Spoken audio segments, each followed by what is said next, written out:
Good morning. Good morning. Good morning. Good morning. Good morning. Good morning. Good morning. I can't hear myself, but good morning, everybody.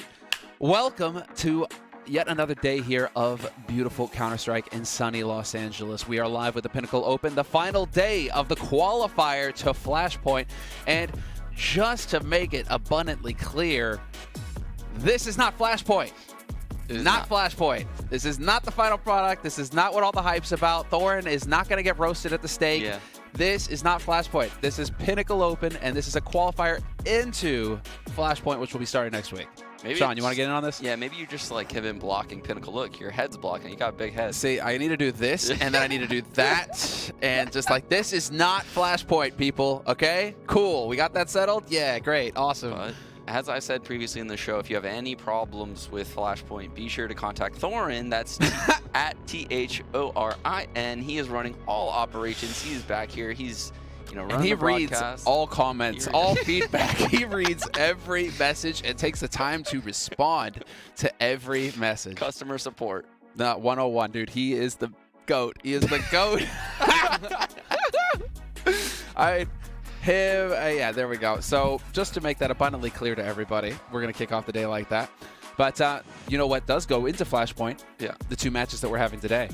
So two teams, this is it, what we've been battling for these past 2 days. It is going to be these two teams who qualify for Flashpoint. So Orgless versus Big, that is a big match, but it's not the one that we get to cast. No, those are actually the teams that came oh, yeah, that's right. From, Right. what's that, Group A? Group A. Group A, right? These are Yes. the brackets. Sorry, it's going to be Orgless versus Chaos and Havu versus Big. Sorry, Yeah, those are the kind matchups. Kind of weird how that played out, right? The two top European teams playing each other, and then the two top NA teams playing each other.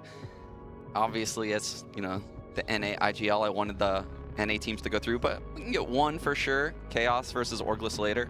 Havu versus Big, the two super strategic teams here. Probably the teams most people recognize, if I'm being honest. Always taking place in those EU qualifiers, especially Big, have major experience. You would expect both of those teams to have advanced through, but Havu shouldn't have even been here.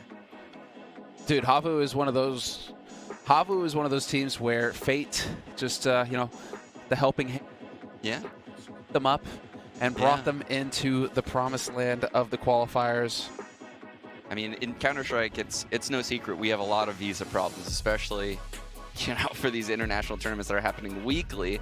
And happened again, Skade wasn't able to attend. That's how Havu got here. Yeah. And now Havu finds themselves after a day break, making it straight to the playoffs. They get granted that #1 seed for the playoffs. Okay. Unfortunately for them, Big came through as the #2 seed, which is super unlucky. Play Big in the first round. Winner of this qualifies for Flashpoint Season 1. Indeed. Oh, never mind. It's all gone. Give me a second here, Sean. Take your time. Take your time. And then here on your screen right now, we have Big, hello. Tizzy, and on the far side, Xantars, Tabson, Keto, and Searson. Searson, the guy closest to you, is the AWPer for the team. Dope. Player No, to look out for. all right, dude, I'm figuring this out. You are. I have never worked with any of this equipment before. Yeah. And so apparently I'm the one who controls my my voice in my ears right now. Oh. So now I'm really loud. Hold on. Let's do that. All right, there we go. I think now we're good. There's nothing there, guys. Hold on. Just do that real quick. Yeah. There we go. Yep. Wait, what was there? That's your mic box, Oh, that's- okay. Oh, okay. That's why it's blocking it. Yeah, That's nice. exactly. That placement. So Pinnacle Open. This Pinnacle is Open. it. Qualifiers. And I see you guys in the chat. I see you guys. Good morning, everybody. It's been a while. I love having a tablet now because now I can actually just keep the chat open. Dude, we were talking about been that a long time. already. I want one myself, I look like I'm slumming it out here. I'm looking like I'm texting someone or something, but no, actually all my notes are just on my phone. It's very unfortunate. And then I get things like this that pop up. You can actually see it right now. It says calendar, bath, tomorrow. Yeah, I have to give my child a bath, and that is a calendar alert that I get. That wouldn't happen if I had a tablet, If though. you didn't get a calendar alert, you wouldn't remember to give your child a bath? No, the thing is you can't wash her hair every night. So it's mainly we give her a bath every night. Okay, to be yeah. honest, but we don't wash her hair every night. So it's an alert just to remind her, every third day. Just watch Anyway, that. here's the veto coming through. You got, this is surprising because we have cool. the strategic teams But they're picking into, you know, these aim-based maps. You know why? Why? Because they haven't played these maps yet. Oh. Big hasn't played Mirage. Haven't seen a Havu Dust 2. They've got the secret sauce here, man. They don't know what's going to be coming. What do you think? What do you think the ingredient in that secret sauce is? I mean, obviously the spice in the sauce is the headshots, right? But then you get the supporting characters in there. The mayo. Who's the mayo right now? You know. The mayo is probably like Tabson. I'd say the spice is like Xantares, right?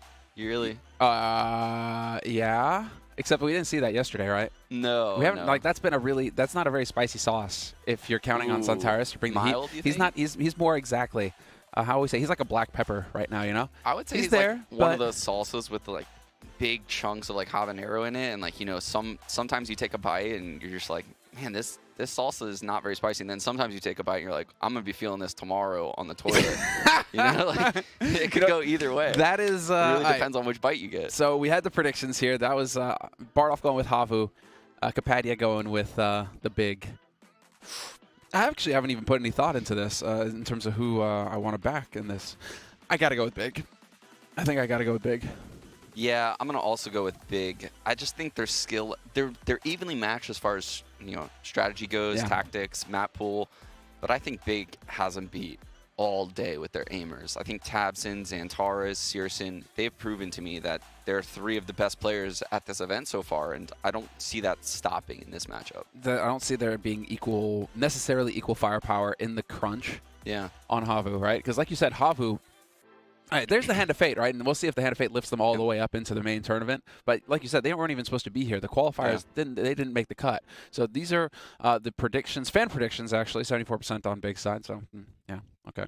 We'll also see the Pinnacle numbers in just a moment, the odds coming up here, and yeah, favoring Big as well.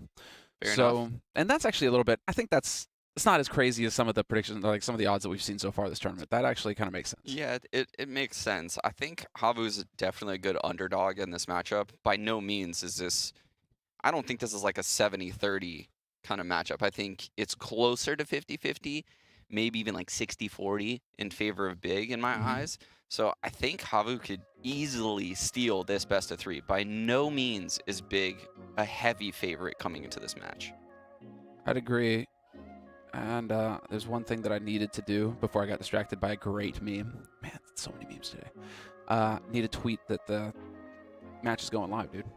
I'm so bad at that. I'm terrible at that these and days. we got like sidetracked going into this, but stream is live for Pinnacle. We got so upset, you know, with the whole Pinnacle Flash is not Flashpoint. Meanwhile, no, but I've mentioned it before, but you know, not really. We need a rebrand on that Havu leaf. Okay, why is that? I don't know, man. I'm just what kind of leaf is that? What is that? Oh, it's an asparagus. Oh, okay, never mind. That was just a guess. Production told me it was asparagus, and they're like, never mind, it's just a guess. Wow. Yeah. I don't know. It is kind of like I could see. Is that supposed to be like 2 eyes and like a mouth on the leaf? Like where the little folds are? I don't know, man. Been doing a lot of shopping at Stop trying to distract me while I get this long tweet out. Dude, that's a really there sick Hearthstone deck you have there. Just kidding. Esports life, my dude. All right, there it is. Let's go. I'm gonna use cheat codes and just go ahead and retweet yours. And that's just gonna go out. That's just gonna go out into the void because you know, interaction with links on tweets is actually really low at all times. But you got to do it. You want to, you know, even the few that will click on that.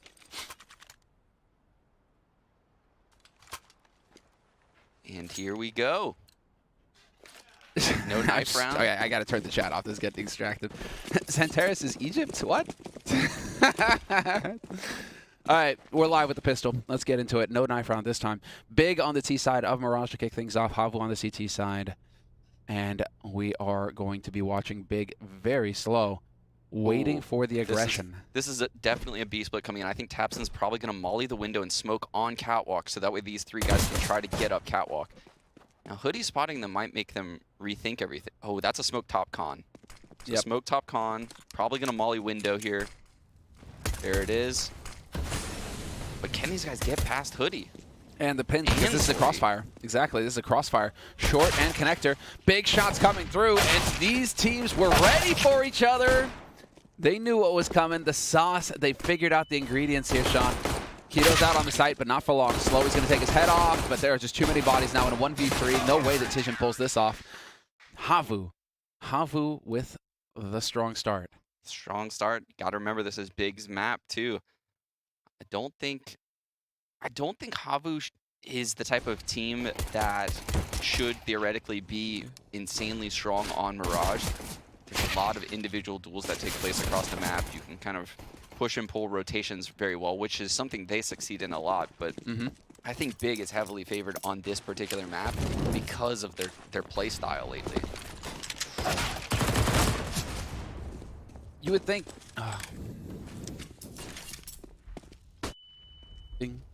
You would think, I mean,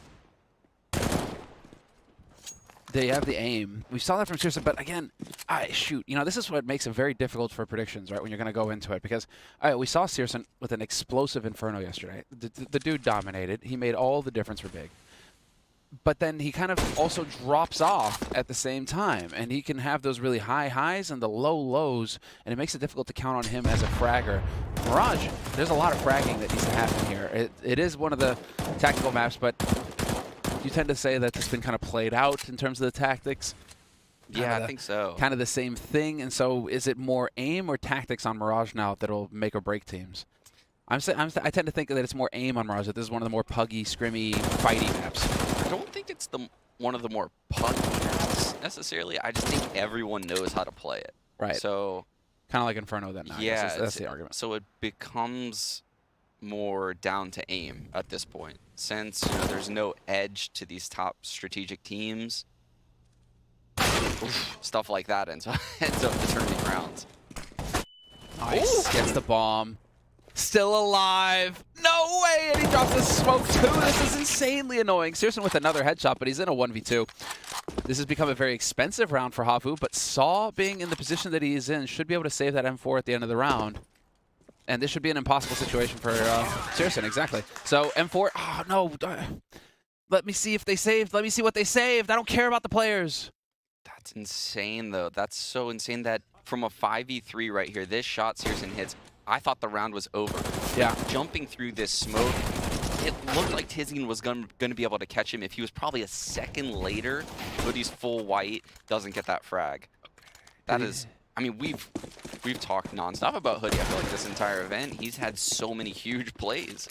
Yeah, he's been the clutch maestro for Havu in those situations. So, I think they saved one of the M4s at least. Pretty sure they saved one of the M4s. They should have saved that from us as well. Could have backed that off. Little light on the nades, but still. So we're going to go aggressive here with the MP9 behind this. No Kevlar, hardy go from Big. So an opportunity for an SMG farm.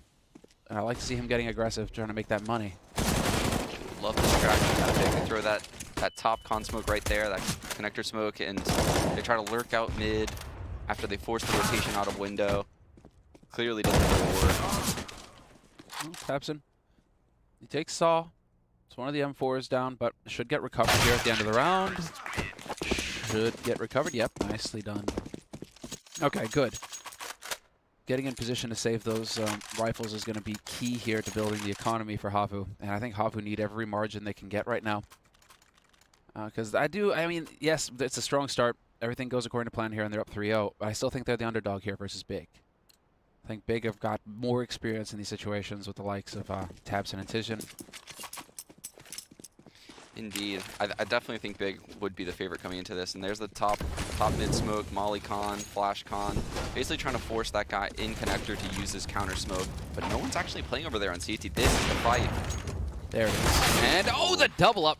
Fair enough. When do you expect there to be two guys beneath B apartments like that? So no way for them to know that Havu had that many bodies over there at the beginning of the round. Searson gets bopped. This is where things slow down. The early approach from Big was to fake mid control, try to be a little bit more scrimmy towards B, get that pick, roll in with it. They didn't expect two players to be there, yeah. And now things slow down a little bit. They get mid for free because of the rotations, and now they're just going to wait things out, pick around mid.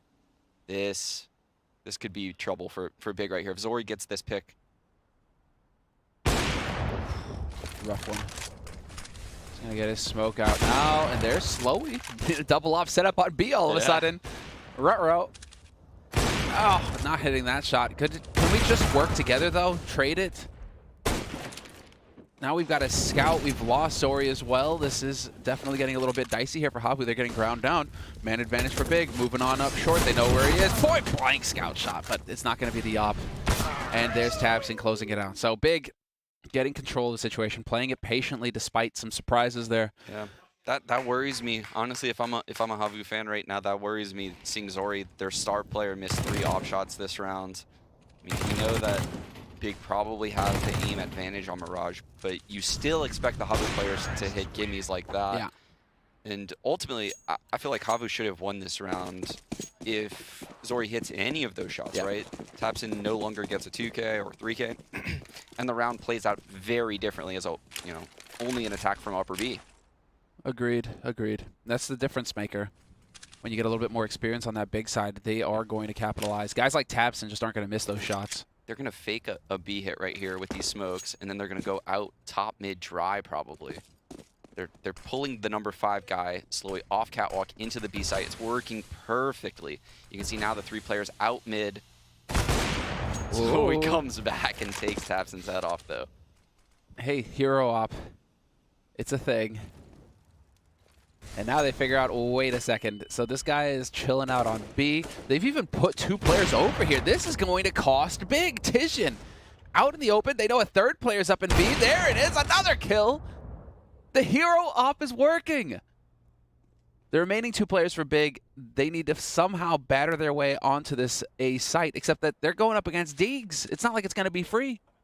Oh man, this is the nightmare scenario for Big. Just getting reset like this from an op on this 4 spot. And dude, you never see this anymore. This is sick. Hero op, and it's working. I mean, Xantares, you got your work cut off for you, buddy. 25 seconds, and you need to find 4 kills. You're never getting this bomb planted. Let's just get that out of the way. So well played too from Saw. In spawn, jiggle peeking, falling back deep. Now he's coming up. He's probably gonna get this flank kill. Oh no. 9 seconds, 8 seconds. He has to go for the plant. Yeah. Now you just stay alive. Impeccable. Impeccable play here from Havu. That's tons of damage Xantares just did, though. I mean, I know oh, and he saves the op. That's so sneaky. He just runs in and takes it. I guess Xantares didn't want to die after time. His HP was low, so he probably just ran away with the creek. Huge economic damage by him to, get it down into a one-on-one instead of just falling. That could play a big difference, actually, if Big opts to buy this round. Dude, here we go. Tack timeout called by Big. I don't think they Big have the money to buy. I think you play with Xantares. Sure, he's got the Krieg, and you go like kind of simple. Get some Deegs and stuff on the others, but I mean, you're sitting at... so tempting, though, when you get those 4 kills. When you get those 4 kills and you, as an IGL, you're like, oh, man. We can do it. We can do it. They're on a little bit of an off buy here. And then you get punched in the dick the next round. Yeah, and then you get 0 frags and have to full eco. It's the worst feeling. They're not going to buy, They are going to be sticking with just a little bit here. Exec B. Looking like just a standard B exec. They don't have any armor, so they're going to have to try to, at very least, force out some of these mollies at the B players. There's one. They have to deal with one more, though. Oh, that's a very unfortunate death. TiJiN. I heard the Dunka Shen right there. Because he's going to get that M4 in a second. Oh, Zori could be using that as bait, so could give it to him there. Very good flash and jiggle peek. Smoking up the windows. That's to deny information. Hopefully keep 2 people at the B site. And you can see it's working. The number 2 and 5 players, Slowly and Zori, stuck to that B site because of the strong lurk coming out of TiJiN. That's going to open up the A site, and there it is. Antar's finding the opening pick on Dodo. It's a 1-on-3 at the A bomb site. So I can't hold it.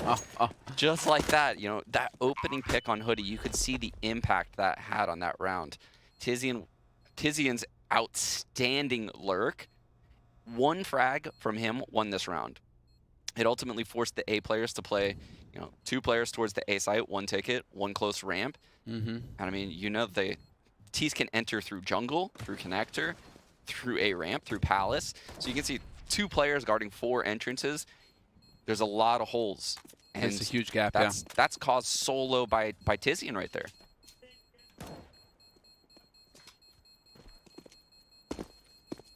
Just survive. It's on M4. Get it? Yes. Yeah, buddy. Yeah, that's a little bit of karma coming Tizian's way. You know, that's how you're gonna do us. You're gonna do you like this. Oh, ooh, that was a spicy shot too, man. That was a spicy shot. Okay, well, we got a game on our hands here, Sean. It's getting a bit more scrappy than perhaps we were expecting. And, well, here you go, Havu. They're not messing around. They know this is double eco territory. This is pain. And so they go for the force buy. Deagle, Kevlar, couple of rifles. Let's go big. It's been such a close game so far. Flash into mid. Let's go. Top mid control. They're going to put the pressure on. Missed shots there from Keto. That's unfortunate. Nothing connected. Yeah, not a thing, actually. And now they back off to boot. Tizian not even going to be able to get... Oh! Tizian not even going to be able to get a follow-up. Anything. They do know they have full mid control. He's aware of those players backed out of the connector. They might boost behind this mid smoke, actually. Fully clear out connector. Wow. That's... That's how I would feel if I got that kill. I would feel pretty stoked. You kind of just won the lottery there. Just read the situation perfectly. I mean, oh, look at this bait smoke as well. Look at this bait smoke from Tizian. That's dirty. Oh, well, that's a little less clean. But, oh, and he's going to turn away from the gap right when it's there. He knows the gap is there. Man. Bait smoke? Or botch smoke. It's either one. I'm thinking that is sick. That could have played it perfectly. Instead, it works against him.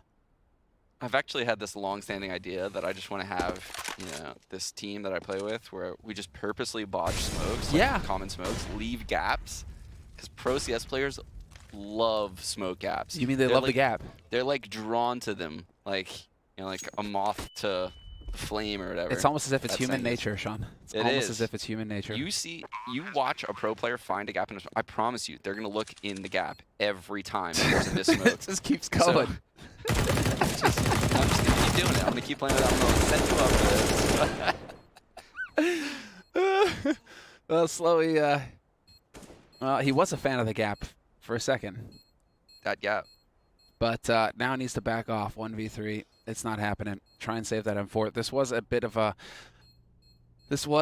stretch for Havu. They went for the force buy, and it's not going to pan out for them. Should be big, surviving with 3, and a strong round for big on the T side of Mirage as well. Keep that in mind. Oh, parting kill, of course. So never mind. That got a little bit more expensive for big. Somebody is going to get hit economically. Got the facts coming in, by the way, on Twitter right now. Hit me. What's up? I have Havu's logo is a spruce needle. And then I also have Havu's logo is a coniferous twig thing. Coniferous twig thing. Forestry rangers who sort of merge with landscape. You know, there's evergreens in Finland, right? They got a lot of trees. It should just be a sauna. They're big fans of trees. You know, so I could see it. You got a German team called Sprout. I don't get that so much as I get, you know, Havu going with the coniferous twig. What is Sprout's like a slogan? It's like actually hilarious. I can't remember what it is. Can we look that up, please, real quick? Go ahead, dude. There it is. Nice anti-eco coming in from big. Good control. They maintain. They were under pressure, so they lost 2. But still, what's important is that they do not lose the anti-eco. And yeah, I do remember seeing the Sprout thing. I can't remember it either, but I remember having a chuckle because it is just like... Right now it's hashtag grow Sprout, but I feel like really? that's not what they had originally. That's not what it used to be. It used to be funny. It used to be better. Just because, you know, it's like, lads. Well, also, I mean, it always implies that they just, with the name like that, I didn't get it. Because it always just implies that you're never going to be the best, right? You're just a little sprout. And you're only going to, once you grow talent, well, that talent's going to go somewhere else. They're not going to be sprouting anymore. Yeah. They're going to be established, and they're going to go establish on a team that actually wins. Havu's a full tree. See? There you go. Havu's got a full tree, right? They're just thinking. They got leaves on there. Leaf. They don't have buds. They have leaves. So, you know, Sprout need to think that a little bit. Dude, what if Sprout was the farm team for Havu? Oh, now we're getting in now deep. we're deep in the weeds. We're getting deep. Pun intended. Yes, we're getting. Somebody get a rake. We need to find a way out of this. Okay, this is becoming a shit show. Okay, we have Big taking mid control. All 4 players in mid. No one on the extremities. Oh, buddy. This is all over the place.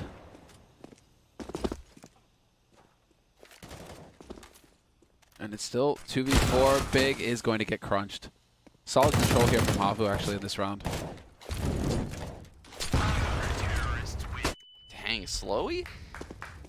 I mean, I know we talked about Hoodie having a lot of impact, but now Slowy's sitting at 14-5 after 9 rounds. We remember that op round, the force buy. Yeah. That got them a very important round. Here he is, peeking mid with a silenced M4. He's one of the few players at this event that have used the silenced M4, and he's had tons of success with it, actually. He makes me want to go back to it. He's using it like an A4. Normally, people that use an A1 kind of like play around smokes, and you know they can take engagements and get one-on-ones. Usually, you'll see it in rotators. Yeah. So he's using it as someone that's playing, you know, like he's not on this map, but he has played solo sites a lot, like the small sites. And typically in those scenarios, in my opinion, you want the A4s. Faster rate of fire, just get out there, slam the damage. I think he's just a fan of pew-pew lasers, you know. We all are. Since the beginning. Ooh, Tapson. This is getting dicey. Oh, no way. If he only controlled the spray better. If only he controlled his spray better. Dude, this could come back. There it is. Saul gets two! He gets 2! That's huge! Oh my god, Tapson had that trade frag so fast too. How'd he get the second? This flank from Zori, there's no way they see this coming. They're only thinking plant the bomb right now. Zori's due for 2. Ah! Oh no! Well, that's unfortunate. That is the whole round. Yeah. He's now boxed in Palace, and Hoodie has everything to do.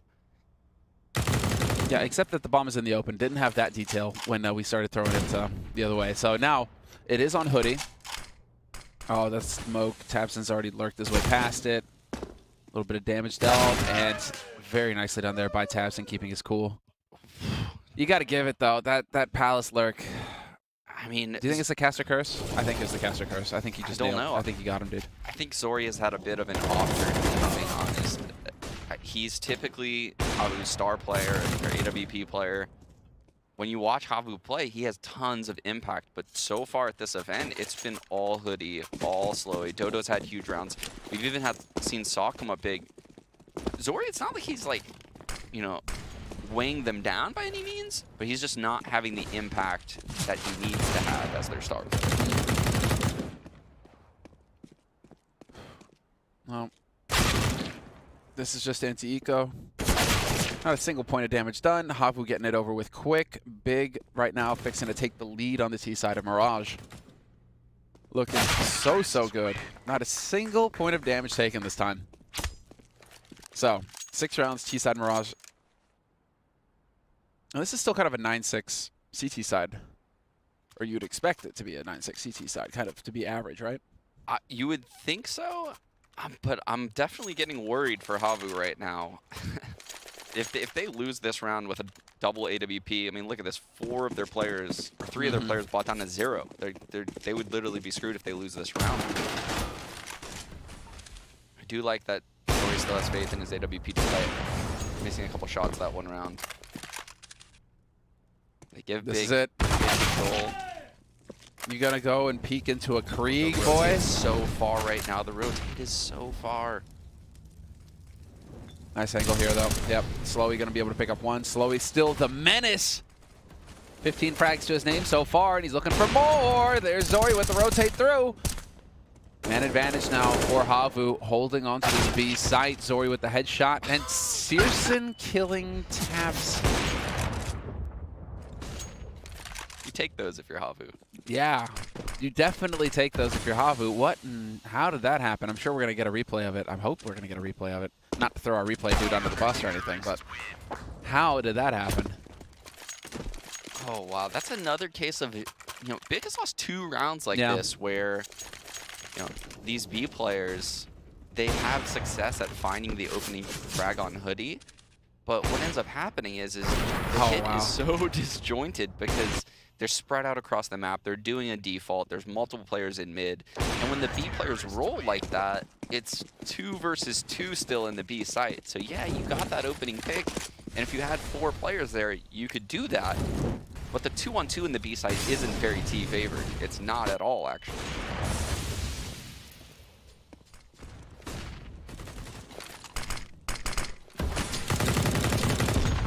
Oh, buddy. Well, let's see. Dodo finds it.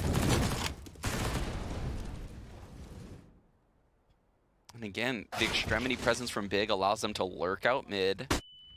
But what ends up happening is they're falling into these one-on-ones. Like, yeah, they're pushing opponent rotations very well. You can see they're getting out into the open in advantageous areas, but they're not using it properly right now.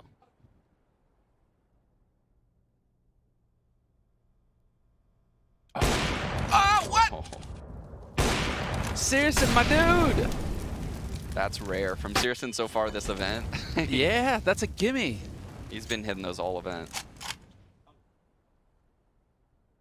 And while Havu right now are thanking their lucky stars. I mean, still has a Krieg, but it's always going to hit that shot. So they survive the crucial round as you outlined it. 7-6. And now Big. Backs against the wall. Mm-hmm. Now we're going to get the timeout. I like this from Big, though. This is where you can see that they still have a bit of that, let's say, veteran blood in them. Yeah, they've been very good at using timeouts this event. I would say they're the best team at that. Yeah, they get the tactile attack timeouts in there when they need them. Coach definitely on board with that as well. Doing a little bit of a chat right now, trying to get the guys the time to calm down. And again, this is also another detail that you have to pay attention to here when you have a bit of a veteran situation, because even, well, all right, I don't want to go, let's say this is something that you need to pay attention to. When the tactical timeout happens and the coach is allowed to speak and nobody on the team is speaking. Yeah. That's what has to happen, because your coach only has 30 seconds to talk to you. You guys can talk the rest of the match, but he's only got 30 seconds to give you the input. So when it's tactical timeout time, if he's talking, shut up and let him talk. And there's a big difference between, and some of the big teams even do this, where the players will still talk even though the coach is trying to talk. So there's a lack of discipline sometimes. It looks like Big, they have that discipline to just shut up, let the coach talk, and then you can discuss afterwards when he goes on mute again. Look, Semler, I'm not trying to set myself up here, but if I'm ever coaching in the future, they better be a foot cam, because I'm kicking chairs for going B. I'm tapping chairs for going A, you know? Like, I'm going to have all kind of secrets where I can communicate with my players outside of timeouts. I didn't know you were from the CIS, Sean. I mean, like I said, if you ain't cheating, you ain't trying. Ah, buddy. If I'm one of these strategic coaches, I'm finding strategies to communicate with my players outside of those times. I'm just kidding, guys. I don't. Dude, we're gonna be watching you now forevermore. Yeah. So There are certain coaches, though, where you do get a little bit annoyed with them, because you'll just see them talking a bit. And it's like, is he muted or not right now? Because he shouldn't be talking right now if he's muted. I really think they shouldn't be able to even touch the players, because, like I said, if I can touch the players, I'd be like, okay, every time I touch your right shoulder, every time I touch Tabson on the shoulder, I want you guys to go B. Yeah. Every time I touch Tizian on the shoulder, I want there to be a fake and go A. Yeah, and if the halftime, it's like, depending on which hand I put out for a fist bump. Exactly. It's a fair point. It's a fair point. I mean, I'm not gonna lie. I'm doing it if I'm coaching. Sean, responsible. Look, Just like Dodo. Until you have a rule against touching the players, I'm abusing it. I'm abusing every rule. I love it, Sean. You just keep on ruining the coach's dreams right now. Okay. All right, we're going to take a I'll do break, that. and we'll give you some more time to come up with other ways to ruin a cheat. coach's life.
And we are live. Welcome back, ladies and gentlemen. So, second half of the first map here between Havu and Big.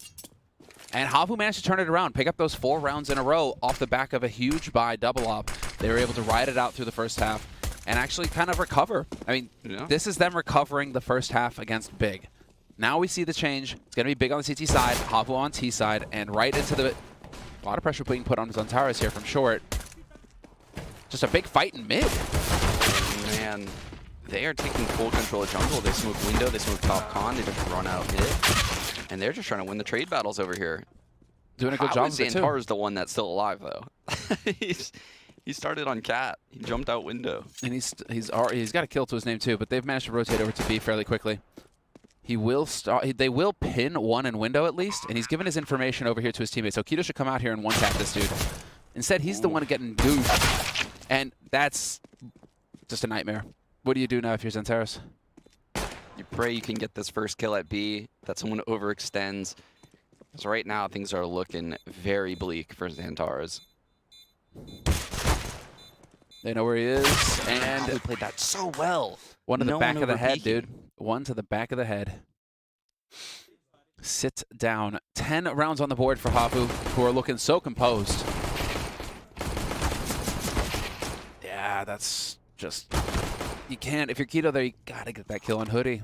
But Hoodie, man, king of the clutch. That guy does actually have... He just has no nerves, you know? None. None. He just feels nothing. Yeah. He just gets kills in the clutch for his team.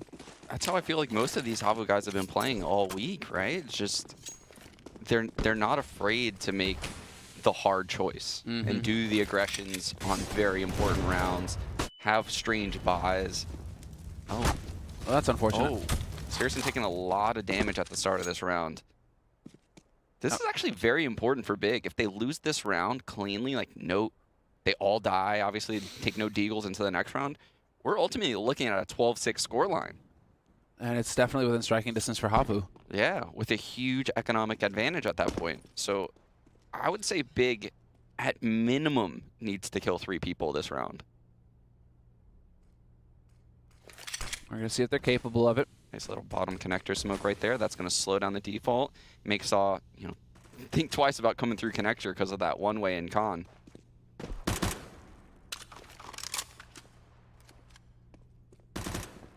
I'm liking the discipline here from Havu, though. Just trying to draw the smokes out of big. Make it so that way late round they have a fair fight. You can still see Dizzy still has a smoke as a B player, but this round's not ending at B. They have the bomb by A ramp, one guy Palace, and likely going to do a connector split. They got 4 smokes as well right now. Yeah. 30 seconds on the clock. Loads of utility here left for Havu to work with. Cap. Shouldn't matter. And just Molly's smokes. They've got the flashes. Very, very well done. Oh, this is clean. This is almost exactly how I would. Oh my goodness! This is a round. Oh, the scout is no way! Okay. This scout has some kind of magic on it. Dude! Wow, I can't believe Searson claws them back into that. Tabson double tags someone through ticket with a scout. And then everything just falls to pieces. I thought everything Havu did that round was absolutely perfect. The one exception being maybe that balcony guy shouldn't have taken the fight with Searson. But you can't blame them for taking this. He doesn't even take the He's not fight. even taking the fight, actually. He's trying to clear. He's just trying to get out of there. Dude, this is disgusting, I mean, what are you going to do about that? You're both posted on ticket. You're waiting for him to peek. You're doing the right thing. This is... It's one of those rounds, dude. It's one of those rounds. It's just one of those rounds where you got to suck it up if you're Havu. Everything went wrong. It shouldn't have, but everything went wrong. That's insane. And Searson, again, dude. Searson, what a hero. Both of these teams have guys who can come up big for their team when it's needed. Searson doesn't have that many frags. He's only at 10, but, dude, 2 of those just probably saved big on this map. Or given his team a chance, a fighting chance. Because if Havu clean through a site like that and pick up that round clean, you nailed it, where it was going to be like a 12-6 situation. Now Big have got a fighting chance to run this back. It's so crazy. That one individual play changes the complexion of this game so much. Certain moments. And now Tabson pushed all the way up to top mid. M4 at risk. Doesn't matter. Drops the bomb. La bomba. The bomb is down. And look where, you know, Hoodie and Dodo are. They're so far. Zori wins the fight on the B site. Yeah, There's so much that the CTs have to worry about now. They have to worry about guarding the bomb, but they also have to worry about this guy in the B site. This is so good. Oh, he turns away, Tabson. That's such a tough break. 2-on-2 now. Xantares has got an M4, but the remaining 2 players for Havu have got AKs. And look what Zori's done. He's so in these guys' heads. Oh, you feel like he could have won that. Yeah.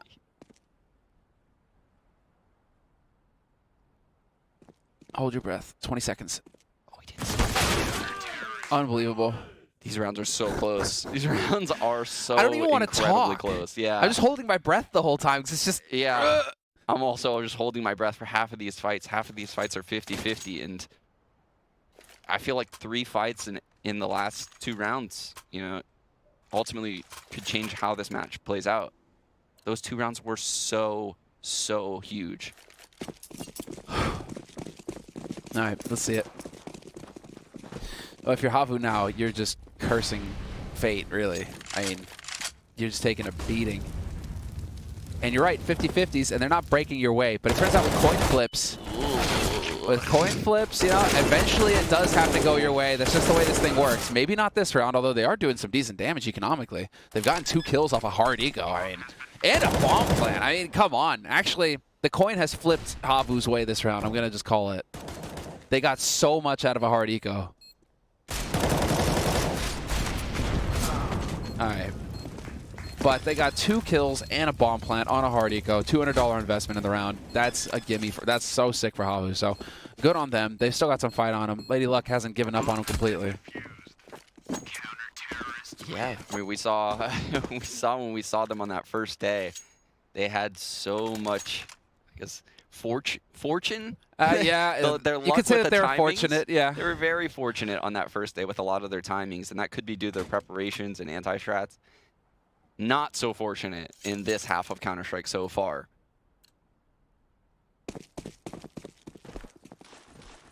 Well, let's see now. Quick smokes into mid. Looking like it's going to be a battle at the top of it. And Havu, I mean, if at this read, there's already Searson and underpass of the AWP. There's going to be a lot of bodies in mid here that he's going to have to contend with in a moment. They need to peek together because he's at risk of getting overwhelmed. Otherwise, Searson watching his back, doesn't want to let the underpass guy come in, and there it is. Saw faces him alone. Searson misses the follow-up, but Zantares is there to put the pressure on with him. Just not going to be enough. Slowy, again, the hero of Havu. Oh, what? Then he gets out alive? He got goad. He got goad. Oh, they heard the nade. They heard the nade. All right, there's some luck actually breaking for Havu. Oh, that's it. They now know where Tizian is. Dude, there's so much in the details in each of these rounds now. That nade hitting him. He got goad so hard. All right, well, yeah, okay, so Tapson got goad in mid, but who was it there? Was it Tizian who just got nailed by, who just got hit by that nade? He lights him up otherwise. Yeah. He lights up two guys coming up on V otherwise if that nade doesn't hit him. Yeah, and also you saw Searson pushing underpass right there, right? Yeah. And he threw that smoke to protect himself, afraid obviously that a T was going to push underpass and trade frag him. But you had Tizian pushing upper B. So that shows me a lack of communication between those two players because Searson had an exit route that entire time, but he felt like he had to stay there till he died. So gotcha. I think if they communicated properly, Searson doesn't need to peek till his death in that situation. Tizian communicates, hey, upper B's clear, there's no one that's coming after you from underpass, you can live. But that's not what happened. You know, he had to sit there and eat multiple nades and get traded out. And so Havu are the ones now finally getting around to go their way. 11-9, forced by, or no, not a force, sorry. My mistake. Just going to be a round of eco, holding on to that AK here on Tizian's side, and there it is. Aggro Tizian, double kill! It's so hard to hit A with a guy in Palace now coming out of ramp. I don't know how they're going to do this. I could see what they were planning on doing. Saw actually went out mid through that lurk smoke con. They were going to come dry out Palace, cross. Now everything is different. Everything's changed. You know, he has to now lurk into the B side. These guys are coming out A ramp into a stack. Oh, man, it's all falling apart. What is this map? How do we even cast this? They haven't even done a single point of damage. Like you said before the round started, this isn't even a force buy. This was big, you know, throwing a couple coins in the bucket. Yeah, and they keep coming up heads right now. You know, everything's coming up big right now. I want to go for the Millhouse meme. You know, everything's coming up Millhouse. But that is kind of what's going on with big right now, where everything is coming up big. That is bonkers. And you had to curse him, not taking a single point of damage. Now Zantares is taking 100 points of damage. Yeah. So good job, I did Sean. that to him. Good job. But, oh, buddy. There's Tapson gone. But with 30 seconds left, Hoodie, what do you do? He's hoping for a rotate off. Yeah. And it's actually happening. It's happening. He's going to get a one-on-one on Keto. The site's open. No way. What is happening right now? Oh, he just saw that. He saw that guy. Did he see him jungle? It doesn't look like it. Oh, he goes for the bait. That's round. Wow. But again, on a knife's edge, this round, that fight determines the round. Okay, it does actually not go the way of Millhouse, right? Because I was about to say that really did go Millhouse, where he gets kicked in the nuts out. You know, at the end of it, you think everything's working for him, and then Big still lose the round. But no, Big actually did pull through. For a team that normally has very solid fundamentals, I will say the way Havu was jumping around in their spacing in Palace was awful. It was so bad. It's like they've never seen a Palace push before. They were not ready at all. Oh, buddy. Well, 1 for 1, and it turns out it is a force. I'm guessing Tapson is thinking that they aren't forcing into this, that he's not facing rifles, and instead this might come back to cost him. Although Searson, AWP still in play. Man, this is just hectic. What is going on? Zantares with 2, and Searson gets another. It's a tied situation. That's just that Havu aggression coming through and just Big ready for it. Finish CS. Yeah. Finish CS. And just, you know, more and more confidence here for Big. the machine, it's working. Zantares with the double is just huge. And, well, now it is going to be the eco here from Havu. So, back and forth here in the second half. And he's into window. Oh, boom. Tabson, though, going to make him pay. 3 for 1. Searson recognized that so fast. Nicely done. Oh, wait, hold on. Oh, this Keto taken out slowly. That was on A. So the Lurk is gone. Bomb is picked up by Dodo, though, and he's got an M4 to play with. So we'll see what he can do here if he can catch somebody out again. Full on rotate. He's got the time. But eventually they're going to get back here. And yeah, Keto's now got eyes on Ramp and Palace. Keto has such good timing here. Getting into the A site just in time. He's probably going to be hiding behind triple, playing the sounds. Oh, no, he's going to be in the open. Did he just... Wow, his movement around the map was at perfect times. It's like he had full understanding of exactly when everything could happen.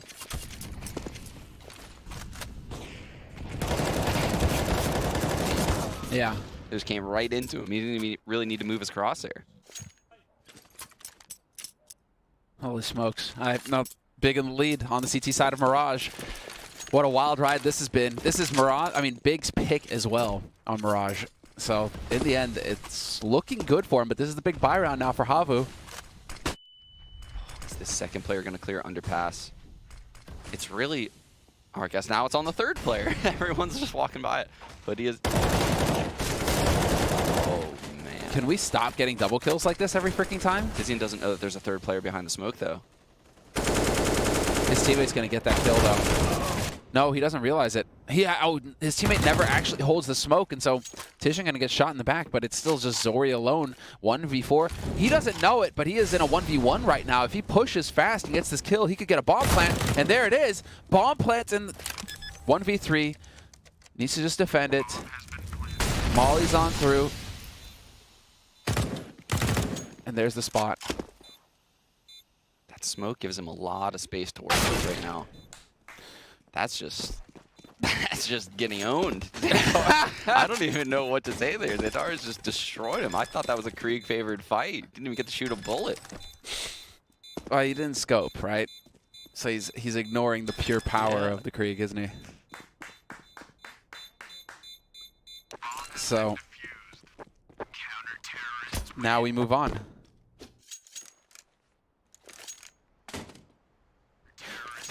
Man, this has been such a wild ride, this first map, though. It's hard to say. Because it keeps getting into these double kill situations where you're thinking the guy should get traded 1 for 1, and he gets 2, and that just throws everything out.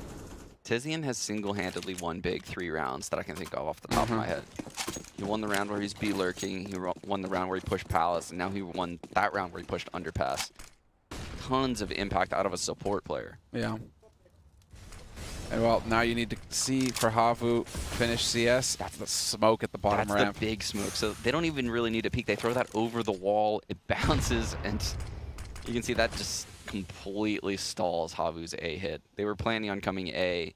It's so difficult now with this smoke up. They're going to have to wait for it to fade. They have to clear that vase area.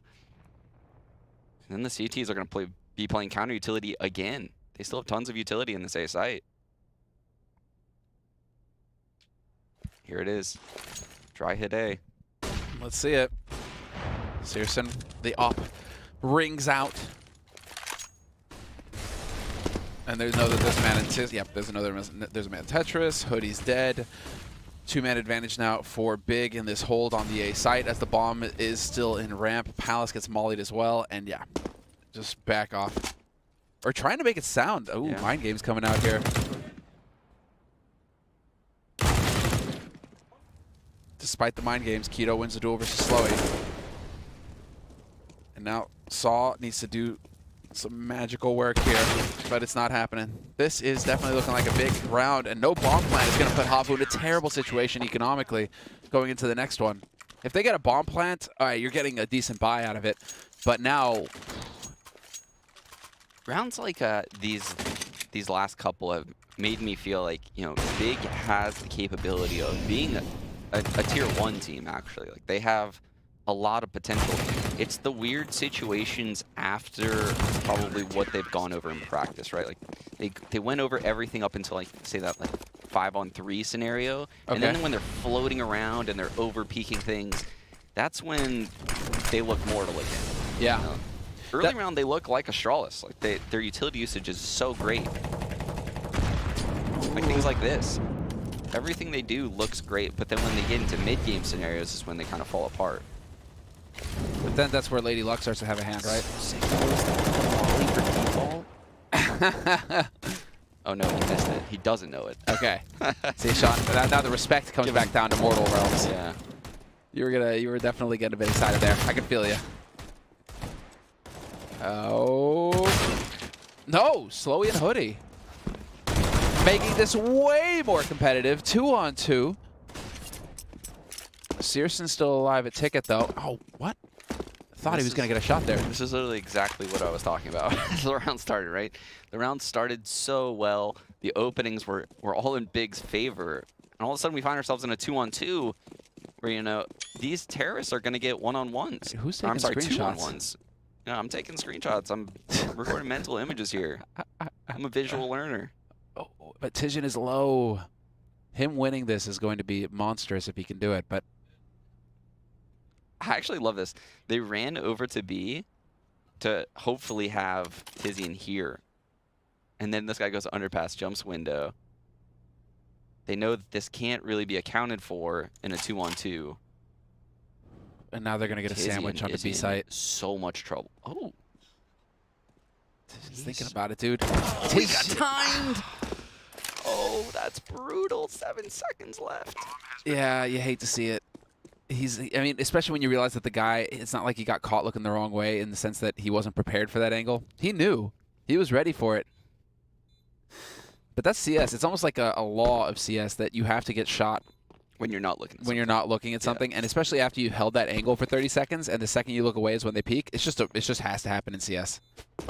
Yeah, I definitely sound like I know what I'm talking about sometimes, but if you were to watch me play as an enemy leader, I die without shooting a bullet so many times. It's way easier said than done getting yourself into solid engagements while also thinking about, you know, the greater good of the team and stuff like that. That's why I have so much respect for entry fraggers, right? You really have to think about your plan, like everything you're gonna do. And every time you encounter, you know, 3-on-3, you find a new way you can die. It's gloomy. It's dark. There's no point where you know everything about Counter-Strike. Not even Simple has experienced every scenario there is. How many thousands of hours does that guy have now? It was over 16,000. Yeah. Yeah. It's insane. It's so insane. Well, there you go. And you wonder. Everybody wondering, oh, how is he so good? Well, yes, there's definitely an element of genes or something in there, right? It's talent, but then hard work, baby. Hard work. Putting in the hours. I've never seen someone work as hard as Simple. I'm gonna say that. Like, as someone that has been to as many events as I go to, like, he's the guy in the prac room playing FPL at 2 a.m. every time. Same with Cold Zero, actually. Cold, Stewie. I mean, the greats. You wonder why they're the greats. It's because they just don't stop. Just like Big right now in this round, they are grinding Havu down. Sorry, slipped by unnoticed. Gotta be able to open up this B site. No, he just needs to live, but he can't. It's too late. Zori got caught on B as well, and so now it is going to be Hoodie and Saul, last two alive here for Havu in this round, keeping Big off a map point. Oh, the Molly catches him too. All on Hoodie now, 1v5, 45 seconds on the clock. Oh, this is a tough one, especially after you just won the last round. But the loss bonus hasn't worn off for him, so they should have money. They'll have some money to work with, but some. It's not a whole lot. They should probably take attack here and really discuss what their options are. It's very hard to call around like this on the fly. You don't have, obviously, any room to work with now. They got 15. They're at match point. That's actually a very good point you just made there. They should take attack. We have yet to see a tactical timeout from Havu. I can't believe they didn't take attack. This is such a hard round to call on the fly. This is one of the hardest rounds to call on the fly as an in-game leader. No tech timeout. Straight into it. Let's go. Straight into it. We Finish have CS. heavy mid presence right now. Saw has so much to do. He's trying to draw attention. He's trying to draw Xantares to mid, so that way they can get a 1-on-4 at upper B. And it's kind of working. Hey, man, right into his the flank blender. was too late. Still 2. Oh, never mind. Searson's rotated over. Hoodie, 1v3. And they know he's here. And they're going to find the kill. Tabson locks it down. 16-12. First map win here for Big in this all-important match. This is a match where the winner goes to Flashpoint. Will compete in Flashpoint 1. And so, all on the line now. Big now 1 map away from qualifying. And again, just to remind everybody tuning in, this is the Pinnacle Open. This is not Flashpoint. This is acting as a qualifier for Flashpoint. Top 2 teams from this event will go to Flashpoint, but this is not the Flashpoint broadcast. Just to reiterate and make it perfectly clear for everybody tuning in. It is not. Man, Big win in their map pick. It got dicey at times. Abu looked like they could steal this. There were so many 50-50 rounds, especially going back to the second and third round of the half. For this round, the scout round, this is what turned the match around for Big. They could have been down 12-6. Yeah, it's crazy how sometimes it just comes down to 1 round. Yeah. Despite the the devs trying to do everything they can to stop that and make it so that every round is viable and everything works. Yeah. No! You can mess with the economy all you want! Yes. And we're taking a break. We'll be right back for the second map.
And welcome back, ladies and gentlemen, from the break.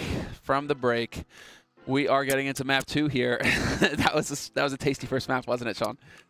The Cheez-Its were about good, as tasty as those Cheez-Its. My breakfast, Cheez-Its and water. So what a breakfast. Get out of here, Breakfast of really? champions. Really?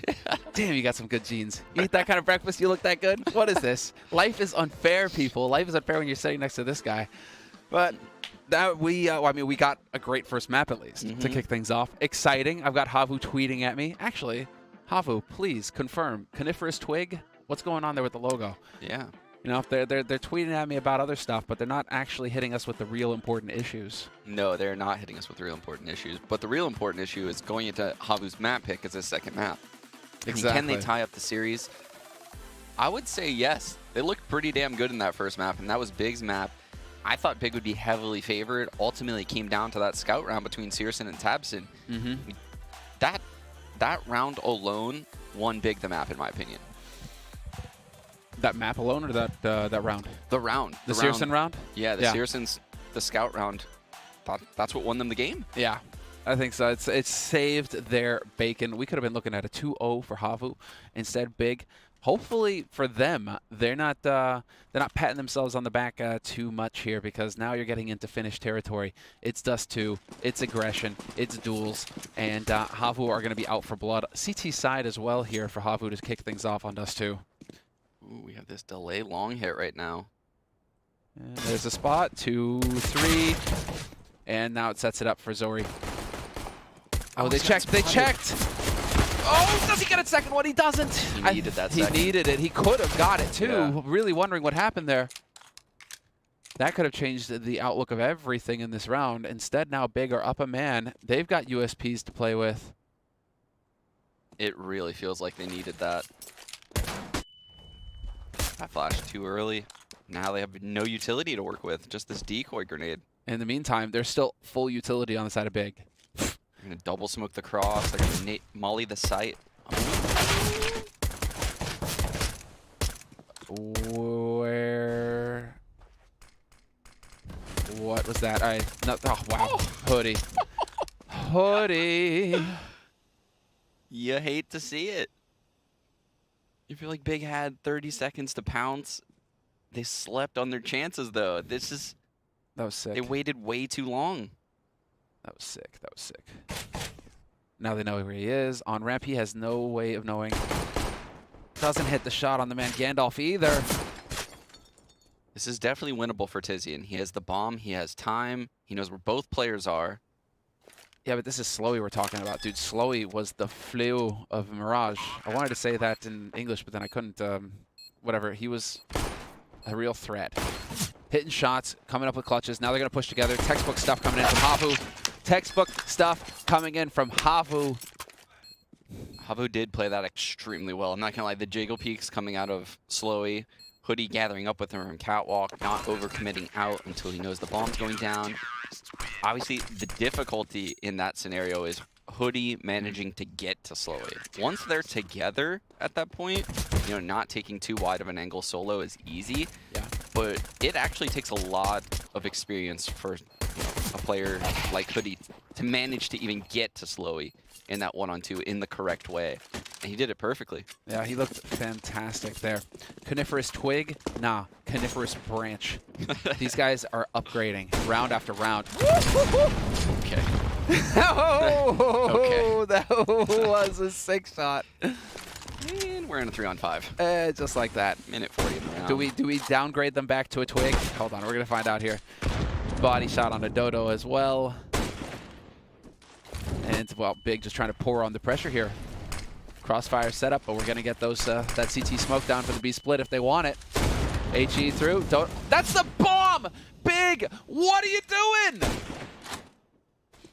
If I shout loud enough, they may hear me. What are you doing, boyos?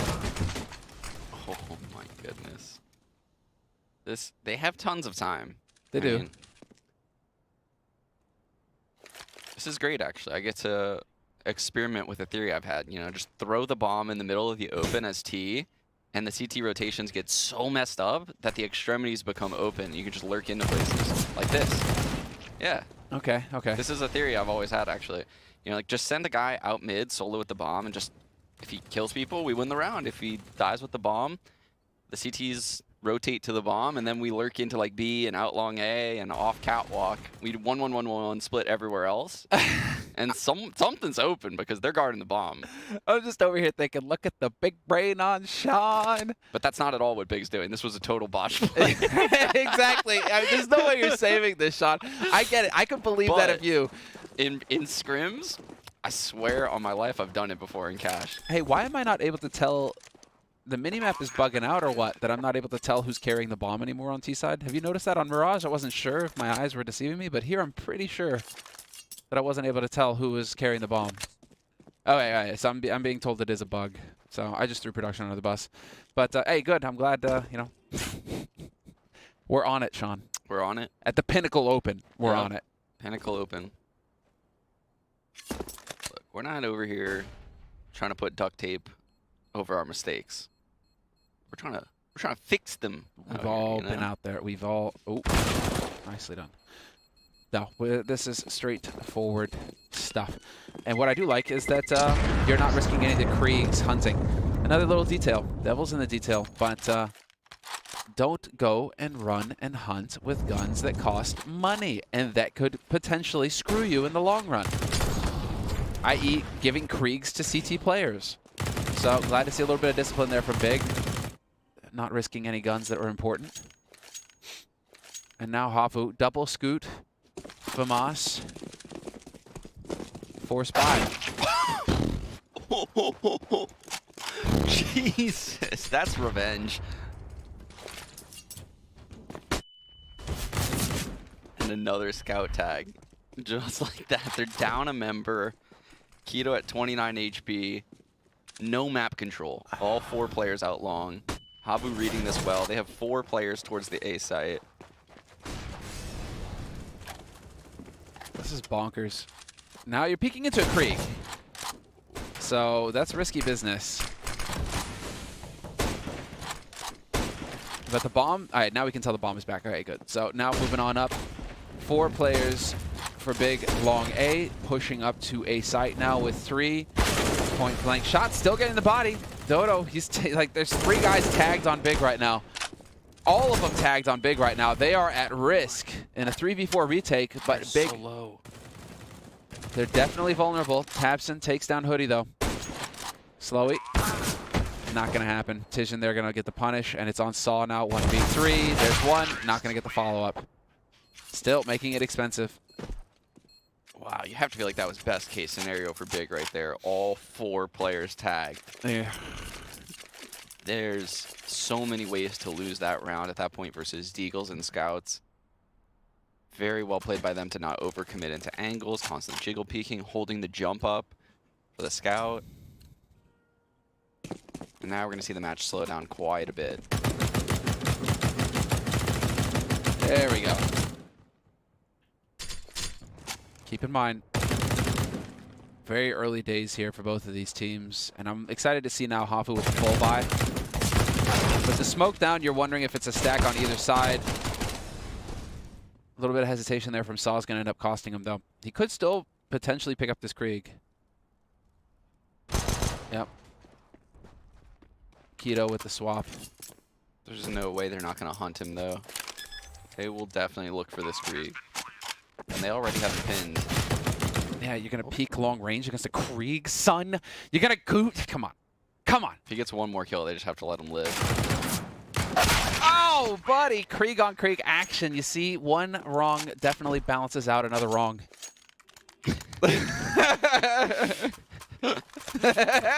2 wrongs. Erase one of those wrongs. See? And you only have 1 wrong. There you go.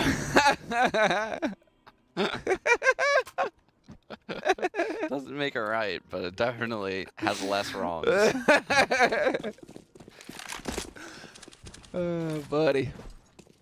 Still, 3-1 Big in the lead. T-side. Quick aggression on short, and Zori's ready for him.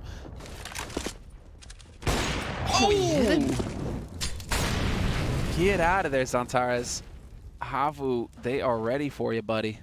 Zori with the shots and Zori with the plays to kick off this important round here for Havu. Normally I would say, oh, Zantares would be on catwalk, and they have players out long. This is a fantastic situation Big have found themselves in. But since he got legged, he's too scared to stay around there.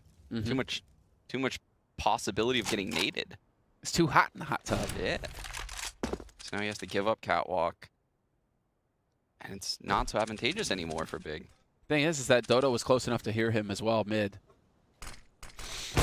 So they know where Zantares is coming from. Zori focused up on long. Tijan and Tabson running into it. But Searson and Zantares still Dodo knew Zantares was there. and he still gets the kills on Taras. That's bonkers.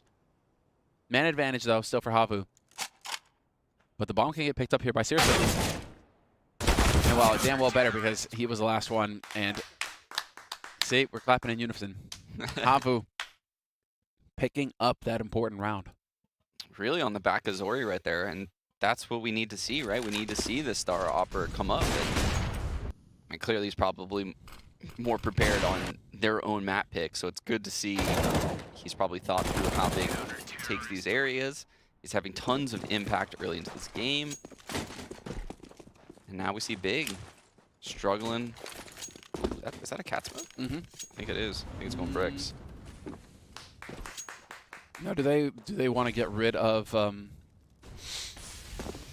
the early op pick? Is that it? CT. Oh yeah, it might have gone CT. Or rail. No, on rail, okay.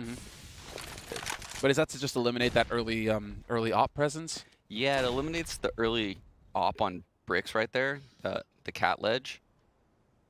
But some teams were throwing it like, I saw Complexity just smoking it like a standard CT smoke, and earlier in the event, I saw Big do it as well. Sure. So I thought that's what it was going to be. I am not a fan of that. This is nice. Let's see it. 5-on-2 in the B site right now. Dodo has so much pressure on him. But then he's got Slowy. Wow. And Slowy does not feel the pressure. He is, in fact, too slow for the pressure to have any impact on him at all. Quad kill for Slowy. Not a single point of damage taken. That's how you hold B, Sean. That's how it's done. Insane. That was a 5-on-2. I mean, the rotate was locked in CT spawn. I thought for sure, a flash over the window wall before these guys come in, this round's over. Because Slowy gets blind. Those guys get into the site. He can't commit to fights like that. Just the small details of one flashbang change how that round plays out. Ooh. He can't actually see that. Did he take the shot or did he just swap? I think he did the land quick switch. Yeah. The low ping instantly switch. Boom. Xantares, though, opening up long here. All important round, and it's not working for Havu. I was looking forward to them getting this full buy with nades and all the kit and caboodle. Instead now, it's Xantares just annihilating the long presence. Hey, then Slowy shows up, and he can bring it right on back. Xantares is about to eat shrapnel. Yep, there's the nade frag. But Tabson opens up mid at the meantime. And they know exactly where Slowy is because he just got kills. If he could drop the bomb, that would have been big, but Searson's going to hold the line. 4 rounds on the board for Big, taking the lead, and Havu. That was a round. That was a big round, Sean. That was. And it was one off the back of individual plays coming out of Big, right? Xantares is coming up big out long, and then Tabson, in the mid-game scenario where we said Big has struggled previously on Mirage, he comes up huge. He goes out mid, gets 2 frags, seals the round immediately. And Xantares is actually awake here on Dust 2 as well. He is. So... yeah. He feels at home. He's comfortable. 8-5. Well, 8 kills, 5 deaths for Xantares, topping it out right now. But then he's bounced by Slowy on the other side. He's got 9 frags. So, I mean, people are fragging on this. It's so even between these 2 teams, actually. It's really exciting. They threw that deep molly in tunnel. Oh, but he's going to back off. I like this look from Havu. They're showing long presence. Big thinks they're going to be doing the standard long setup, where you have one guy towards the pit area, one guy opping game helper, another guy rotating around. But this is all a ruse. They're actually backing off and playing catwalk. So Big is probably going to waste some utility. You can see they mollied that close corner. Yeah. They're going to take their time clearing out long right now because they think this is a long setup. And they're going to give Havu some information. Like Havu hears that smoke bloom. They hear the movement. They're up on short right now, and they definitely hear that movement. Yeah. So this is big. They still have a molly for the site, so that molly on saw could really slow things down here. Smoke, the double smoke for the cross coming in. Doesn't wait for it to bloom, but okay. Molly on ramp. Oh, that molly. Doesn't actually force him, though. He drops into C. Oh, no. No, it doesn't actually force him. It That's the doesn't. thing. It misses. Wow. Now they're still bringing it back, though. Tabson through. Tabson finds one. Into a 2-on-2 we go. Zori on the site, though. This is so insane. It's all on Tabson. 1v2. Who does he hit the shot? No, Hoodie. Edge of the smoke finds the kill, brings it back for the Finns. The coniferous twig has once again been upgraded to the branch. Even though Havu won that round, I love watching, players like Tabson play those clutch situations, the 1-on-2s, the 1-on-3s, where he goes into spawn and he knows that player's catwalk, so he jumps up, puts a lot of pressure on the guy's site, but waits for the cat guy to commit out because he knows, their communication is working in such a way where he's like, he's pushing me site, and the guy runs off catwalk, thinking he can save his teammate, but actually Tabson's ready for that player. Love that thought process. Ooh, buddy. Loads in mid, though. And Sol's going to pay for it. You can't hang around like that. Nice discipline there from Zori, the trigger discipline. Still, man advantage here for Havu. No way does Xantares find that. What is going on?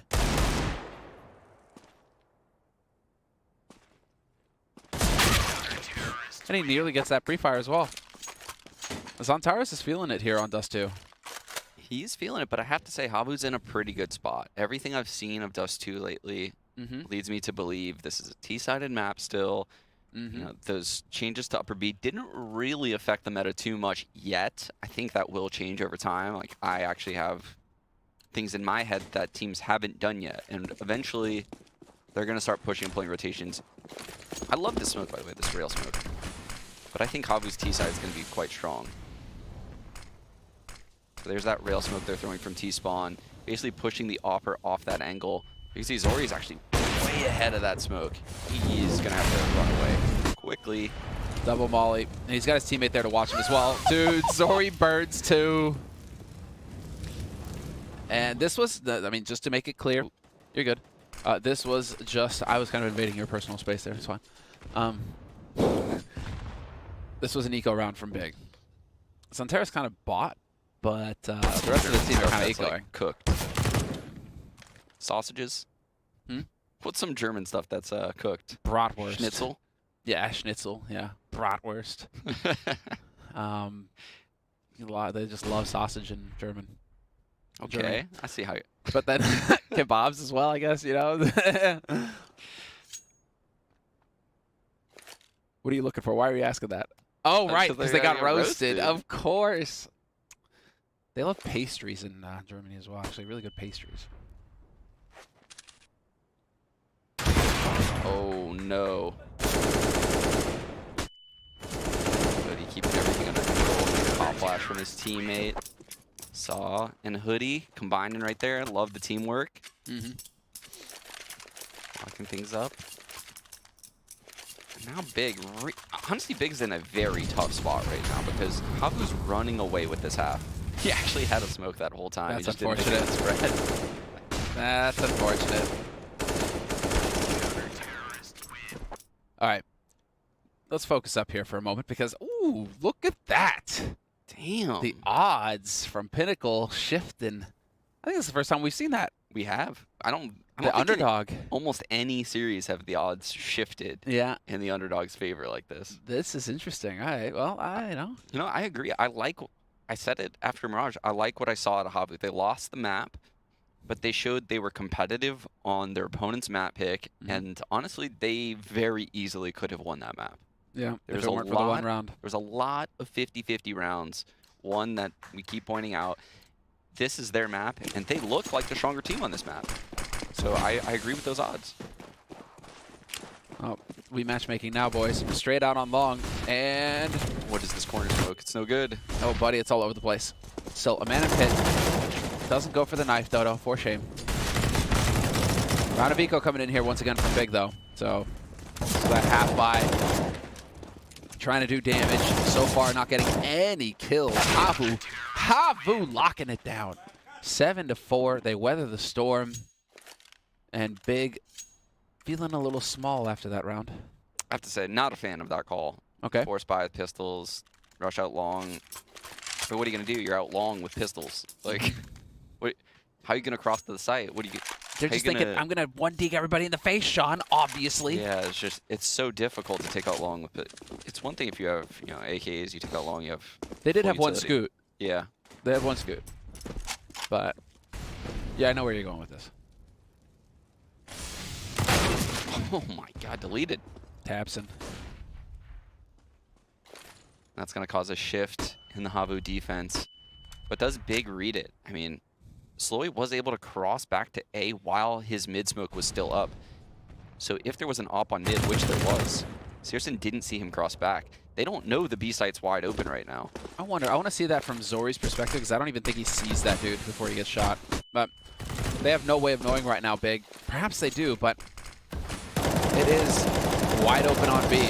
They can get right on through here. All 3 remaining players for Havu are on A, and they're probably going to stay that way considering it's a 3v5 retake of the hardest bomb site to retake in CSGO.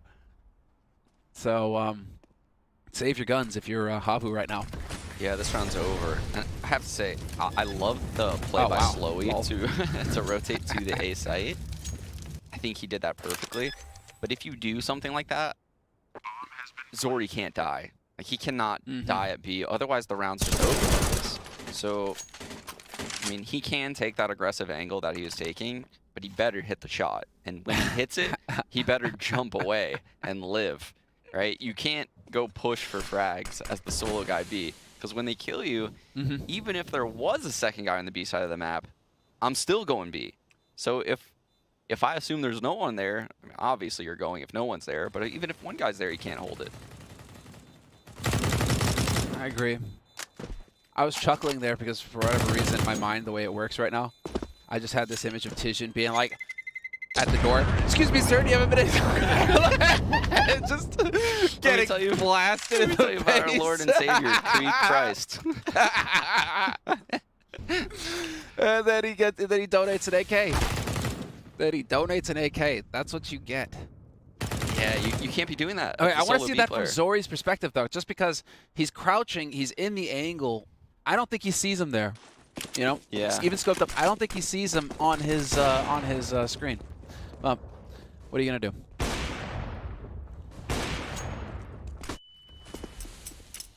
We have that quick long take. Again, Havu's faking long presence, backing off to the site. This time Big takes it so quickly, it really doesn't matter. Not sure if Big is doing this gap in their smokes on purpose. Haven't really figured it out yet.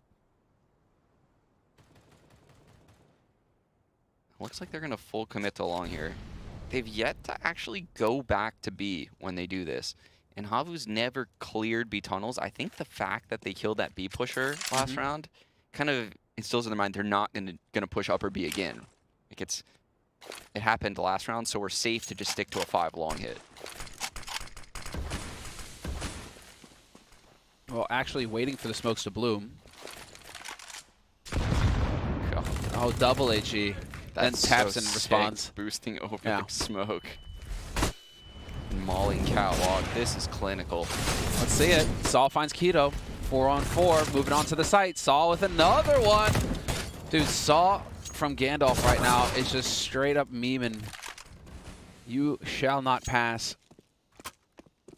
Hoodie doesn't even need to do anything on the site. He's just crouched there. He hasn't even seen anybody yet. Saw's killing everybody before they even get there. Nicely done there by Tijin, winning the duel versus Dodo.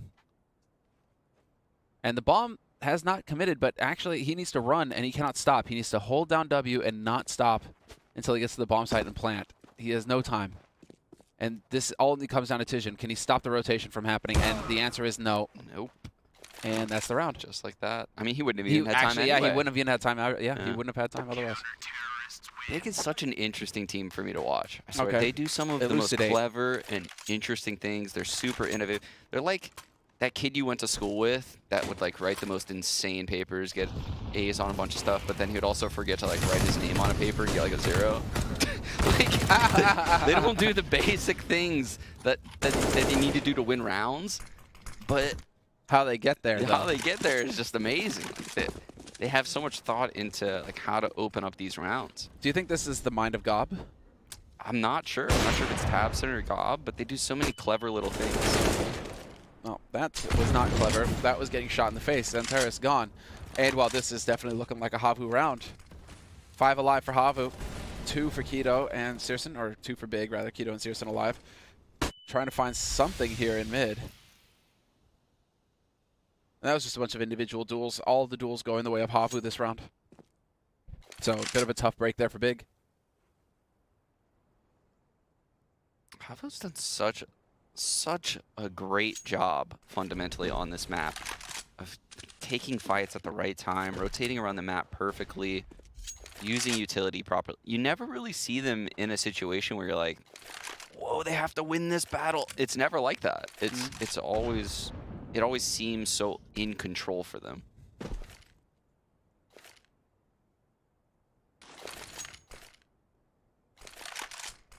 Well, this is Dust2 and Nuke coming up next if necessary. Right now it's looking like it will be.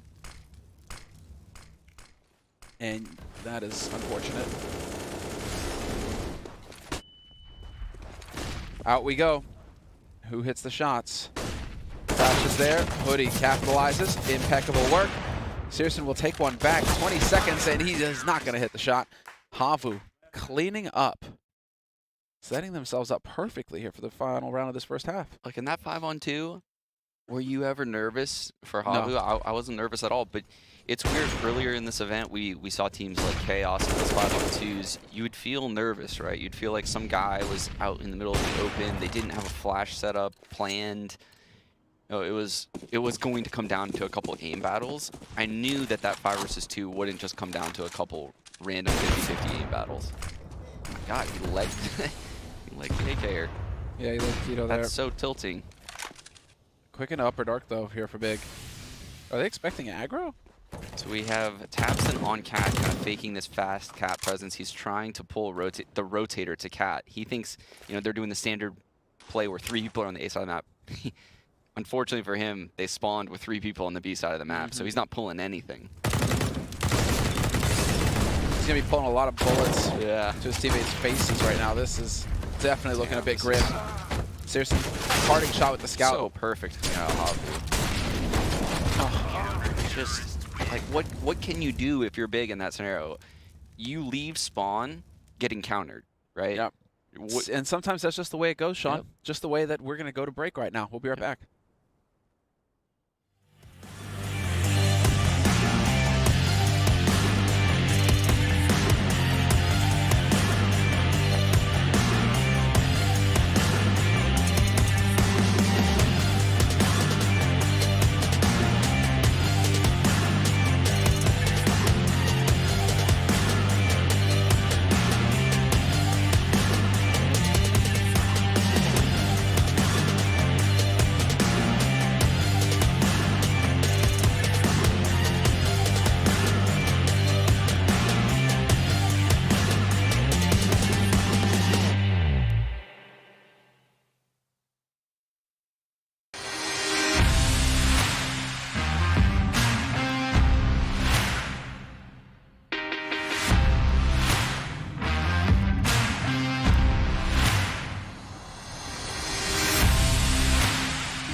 Welcome back for the second half here. Havu currently pummeling Big. They are going to get a nice bear rug in the Havu team house after this map, Sean. It's looking real good for him right now. 10-5, T-side now for Havu. They're clearly prepared for Dust 2.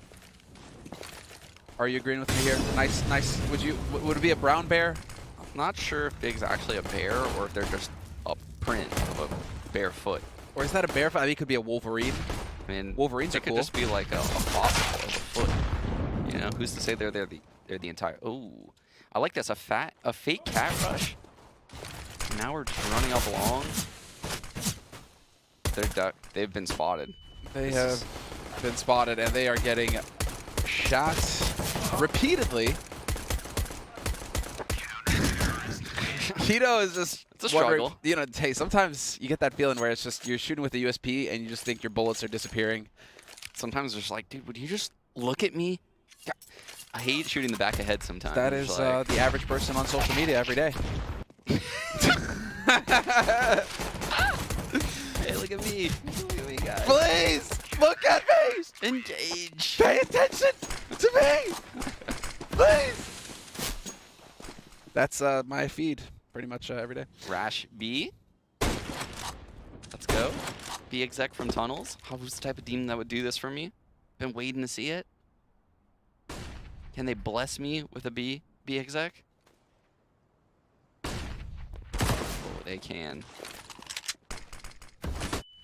They're faking it. They're gonna re-hit. Love it. Drawing out the utility. Well, let's go.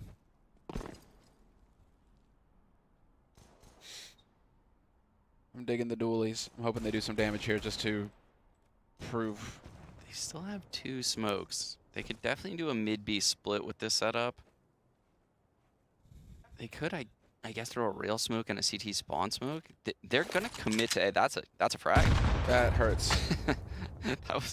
That hurts. That's a bit painful. But it's looking like they are going to commit to A here from Havu. So, smoke going down to block off rail. Tabson getting in position to just jump up with the MP9 if he wants to be a dick about it. And, yep, 2 kills. No, Searson robs him. For shame, Searson. Worry about the guys on Catwalk, dude. Why you got to go and hog the frags? Take him away from Tabson. Take him away from that MP9. Why are you doing that? Let the MP9 frag. There you go. Make that extra money.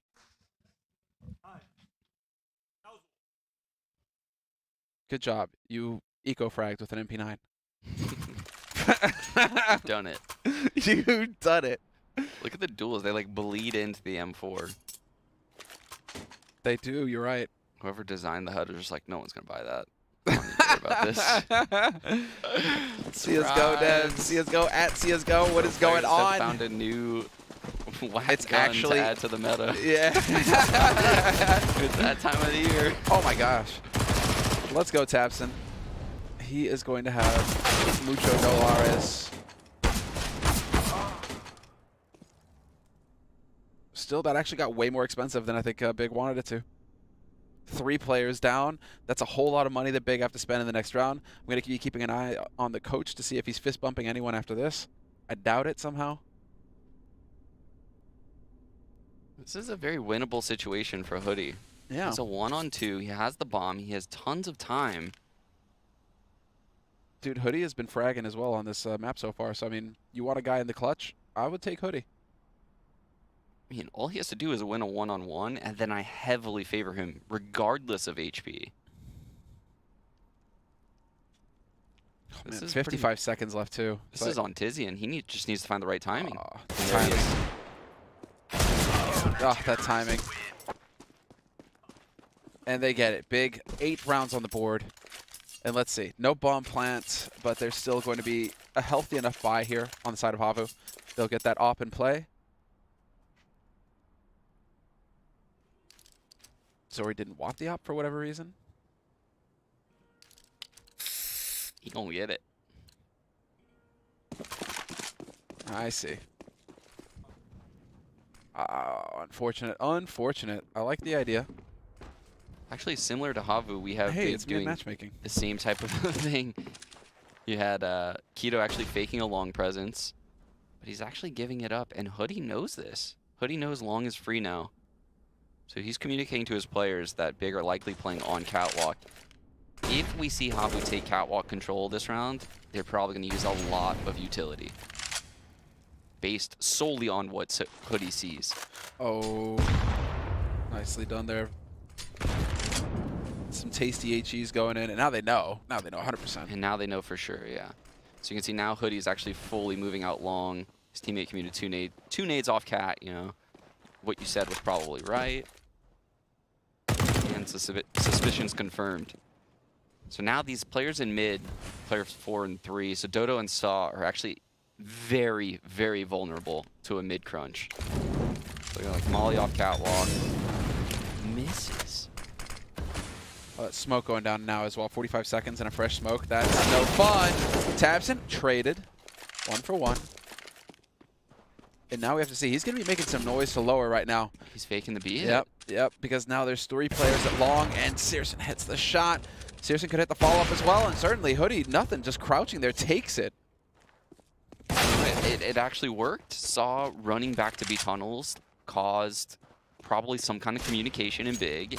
Made Searson peek long to clear long.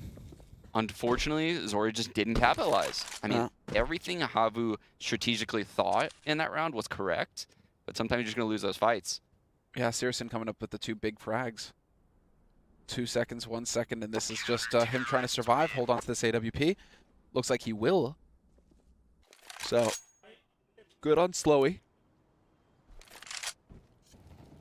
But Havu on their map pick in the second half have yet to pick up a round, so it's looking a little grim.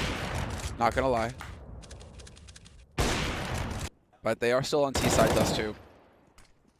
So big, they're about to tie it up here, because this is going to be pistols for Havu. But the last time big, they were they were facing pistols. It got really expensive and it got a little scary close. So now, let's see. Flash out to long, getting those peaks. And this time around, Havu, in case big were going to put that pressure on short, they had a man there very quickly. And now we'll see, can Slowly find anything with that AWP.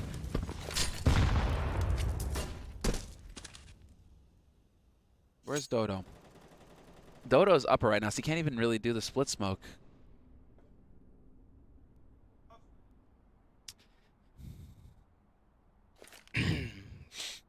Just read Mad Lions benched Hunden. Not a fan. Not Why a fan of would you benching your bench in-game leader. the man who probably got the most out of that team? I mean, Hunden's never been a fragger. He's a classic in-game leader. That's all. This doesn't look like it's going to work out very well. Because he was playing this so smart, hiding his head. Oh, that's going to hurt. Oh, buddy! Damn, Tizzy has had some heads-up plays throughout this rest of X Games 360. Yeah, exactly. Slowly drinking that Mountain Dew. Burp. That was an air horn. Burp, burp, burp, burp, burp.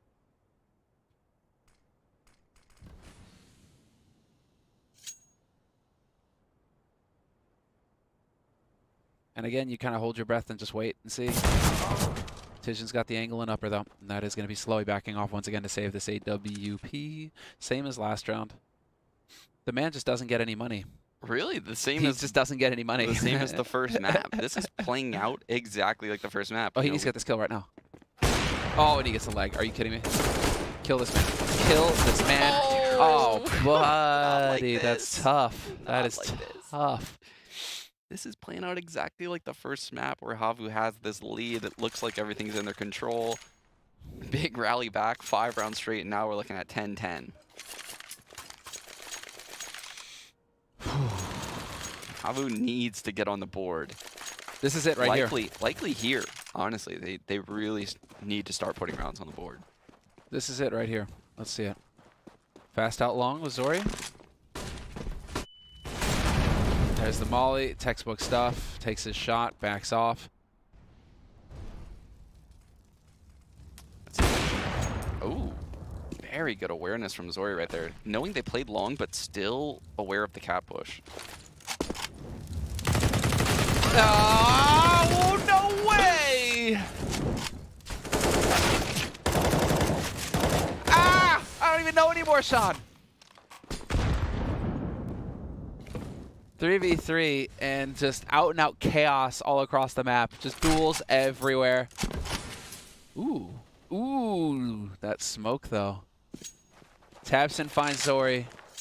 Man advantage. straight up catwalk onto the A side, and now you're going to have Searson, who's just been hitting shots all day long.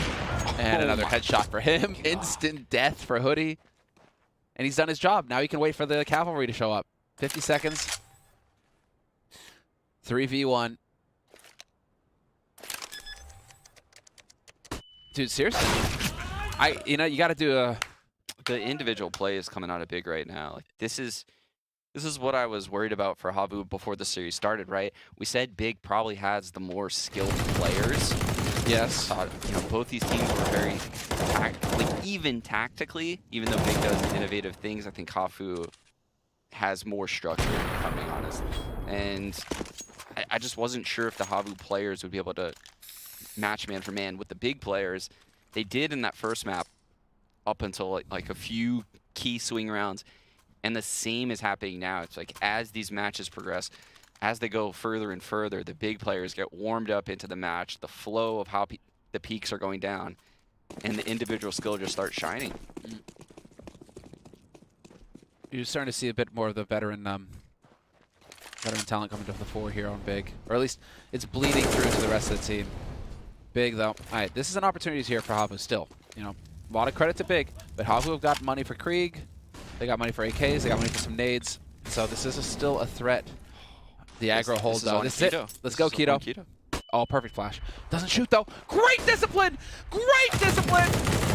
Oh, and he doesn't get the second kill! How?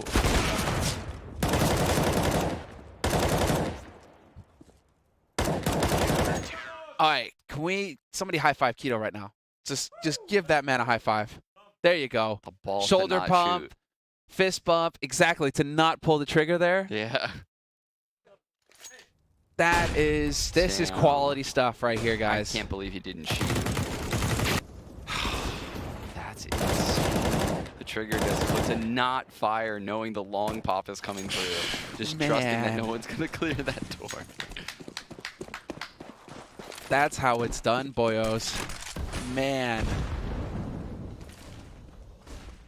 Still, it's the stuff like that that's going to pull it ahead here for big. That is bonkers. Havu, man, you are kicking yourself right now if you're Havu. That's elemental. Check your angles. Hashtag nod and ad for Nike. Yeah. Please. Dude, why isn't Nike in CSGO? Check your angles, man. Check your angles. Yeah. Boys are checking everything. With how PC Nike have become, do you really see them sponsoring CSGO? Sponsor me, man. I'll just... Get out of here, Sean. You're way too spicy with the memes. You are some shoes, man. But it's not happening. I'm calling it now. A mid B split. Throwing the smoke on the left to deny vision from window. Oh, doesn't even matter. The big players are just on one right now. Yeah, they've got that confidence. They are fully confident, but now this is an advantageous situation for Havu. Yeah, 2-3 on the B side. They might as well have 99% chance to win this round. Yep, exactly. If you are new to CS, this is the hardest bomb site to retake, hands down. The molly on Slowy will definitely help. He's waiting for the hit to get closer. There it is. Very well timed. Flash. Oh, he got to hit that shot, though. You gotta hit that shot if you're Slowy. That's a tough one. Oh, and he's just sitting there, giving it to him. Here. Diffuse this. It turns out they did. 13-10. Damn, they've been blanked on the second half. Not a round for Havu yet. This is their map pick. They've given tons of different looks to big. Oh man, big guys are just laughing. They're cackling over there. Yeah. Oh, you hate to hear it, man. If you're Havu right now, you do not want to be hearing that. Right?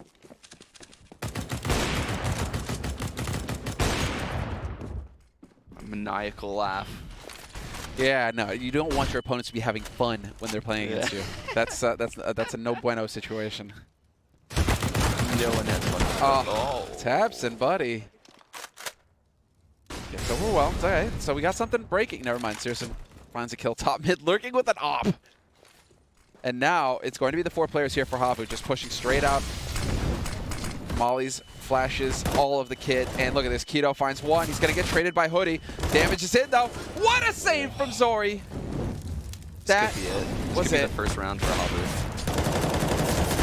Oh! Oh my! No way! There's a minute. There's a minute, Sean. There's a minute. Let's breathe. Wow. Oh, wow.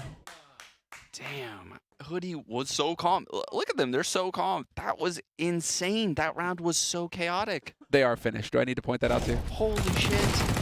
How are these guys not sweating bullets, taking tack timeouts right now? Are they playing the game I'm watching? Are we watching a demo or something? Like, what is going on?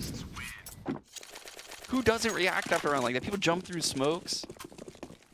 It's all over the place now, man. This is it. Haymakers getting thrown left and right. And despite a flawless first half, or at least up until now a flawless first half, the money, it's been close rounds, so the money is not great for Big.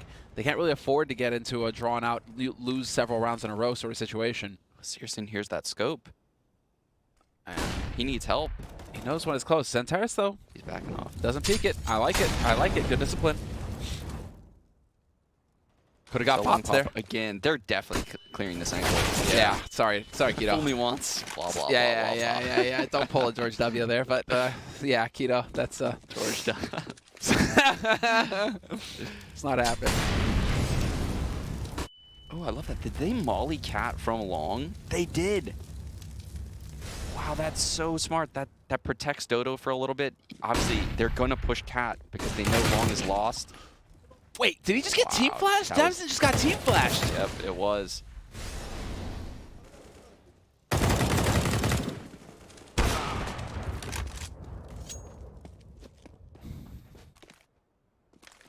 Damn. Yeah. Dodo. That was some big boy stuff right there out of him. Holding Catwalk alone. Triple kill. Pivoting back and forth. Swarmy CS is a thing. This is Havu bouncing back now. They've got it. They've had enough. They have had enough. Oh, dude. Oh, dude. Oh, he gets it.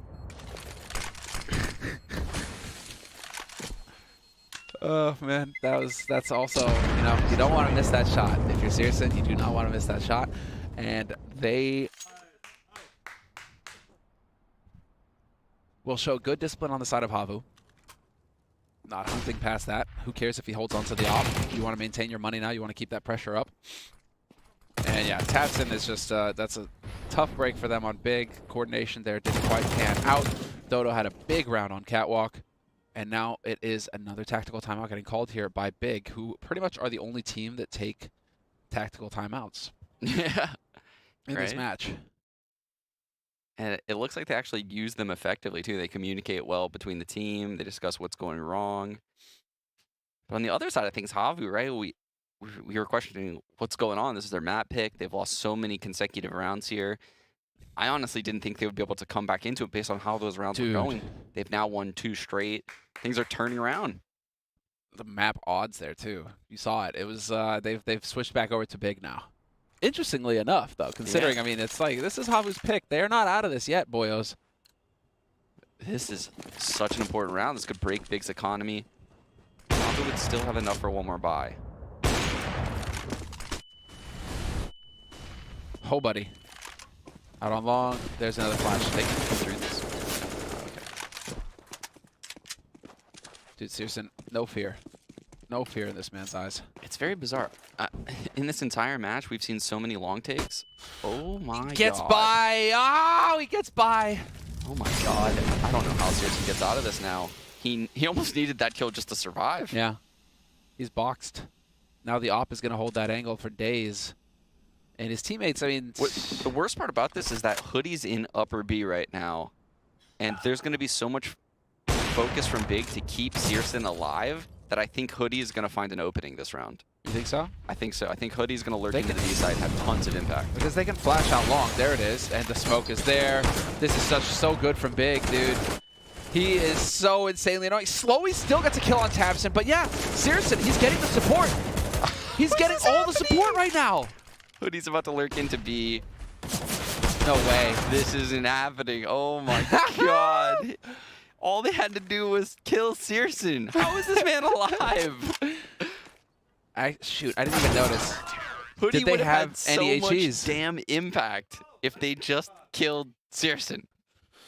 Did they have any HEs though? But look at all that teamwork. So they molly again. Hey, nope, there's another smoke coming in from a teammate. They're flashing constantly for Searson. Searson staying alive like this is just insane. That shot right there on Saw. Just all the support. All of the support. Searson's like when, you know, you have a pack of Skittles or something and you just want to pick the red one out and you just keep getting yellows. How's this even possible? Like otherwise we should have killed this guy through the smoke by now. Get out of here! Oh my God. Dude, this guy, he's gonna put big on match point. Now Keto's flying. They just have so much momentum now. They're just... Havu are just choking.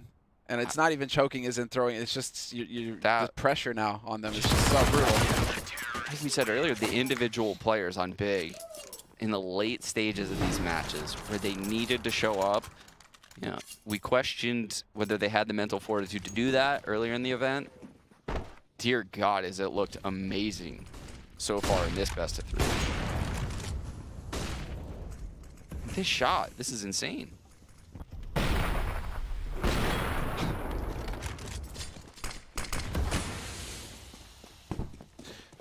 Just to remind you all, this is match point for Big, and they are about to qualify into Flashpoint 1.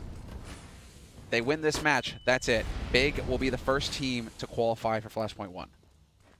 So, everything on the line right now for Big. Searson is just coming up aces, and he just keeps dominating Catwalk with this AWP. Havu have enough of it. They're like, right, we're going to go for the split. But now the upper split is dead. It's all through mid. Zori finds a headshot on Keto. Zentaris, they're just getting shot from all over the place, and they actually manage it. They managed to turn the round? They actually manage it. How did they pull it off? They somehow got behind Xantares. Tabson didn't see that head. Well, that's awkward. Oh, and he gets it in the end. Get out of here. Wow.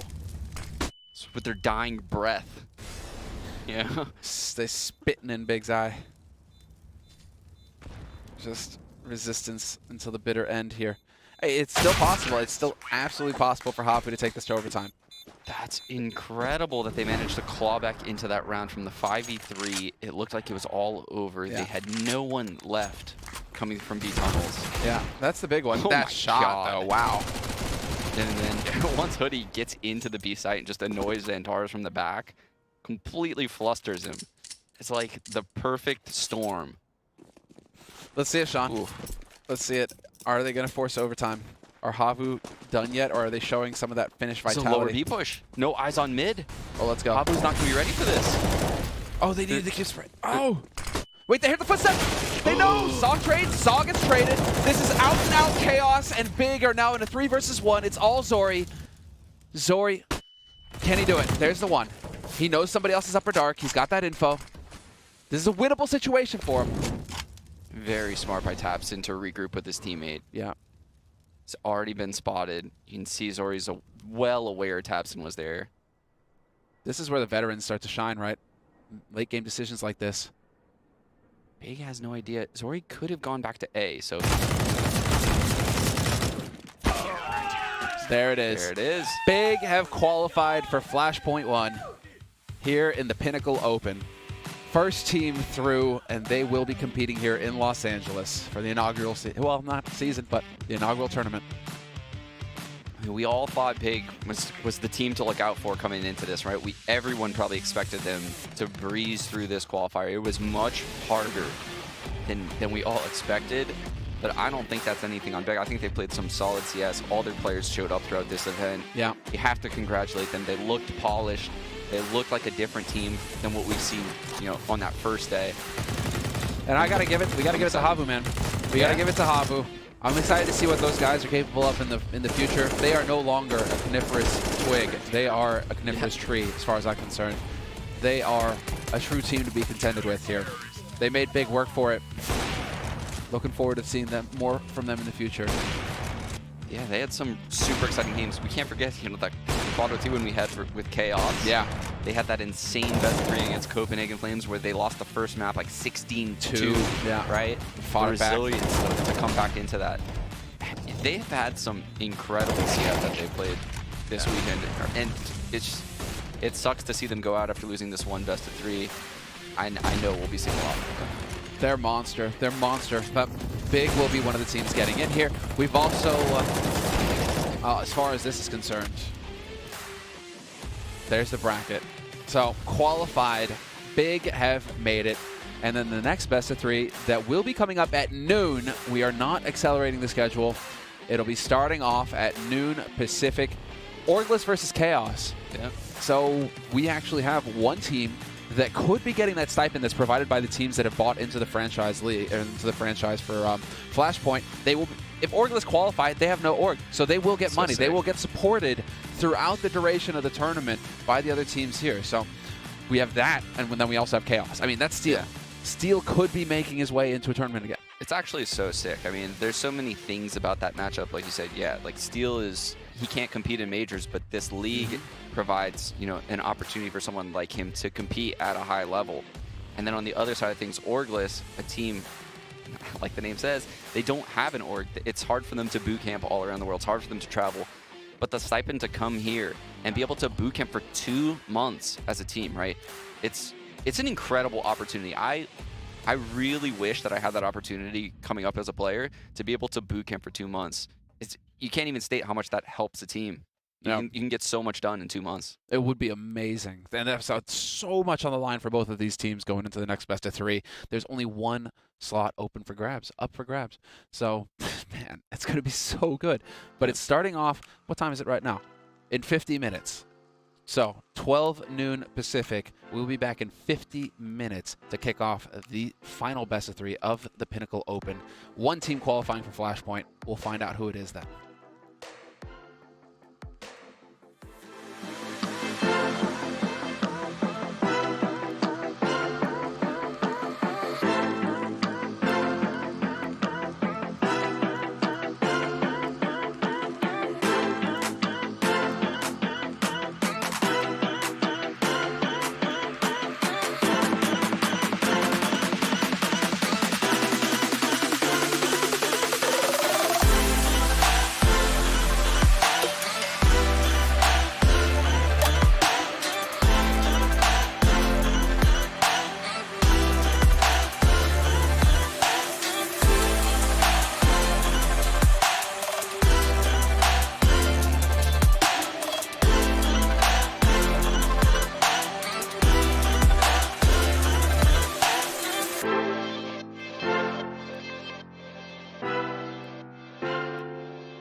Never stop dreaming.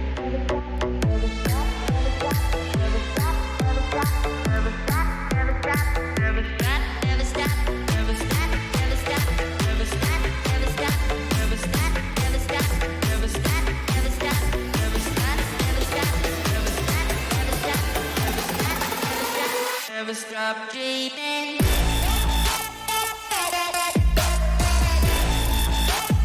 Never stop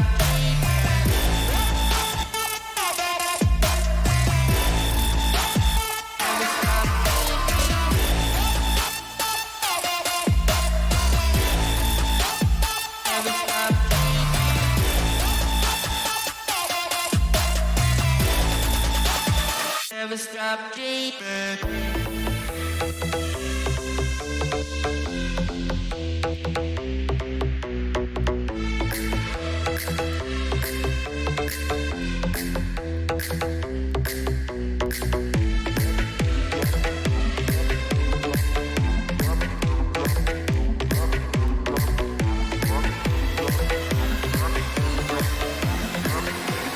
Never stop dreaming.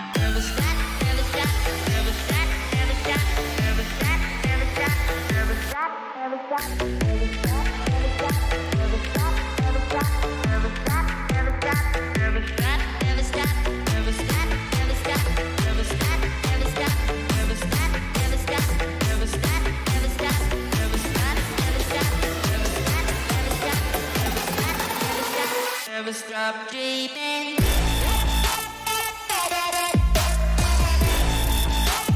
Never stop Never stop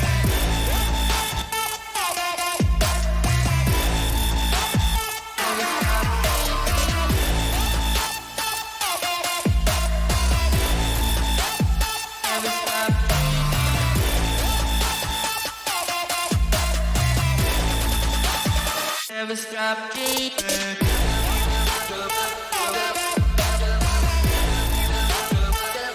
Never stop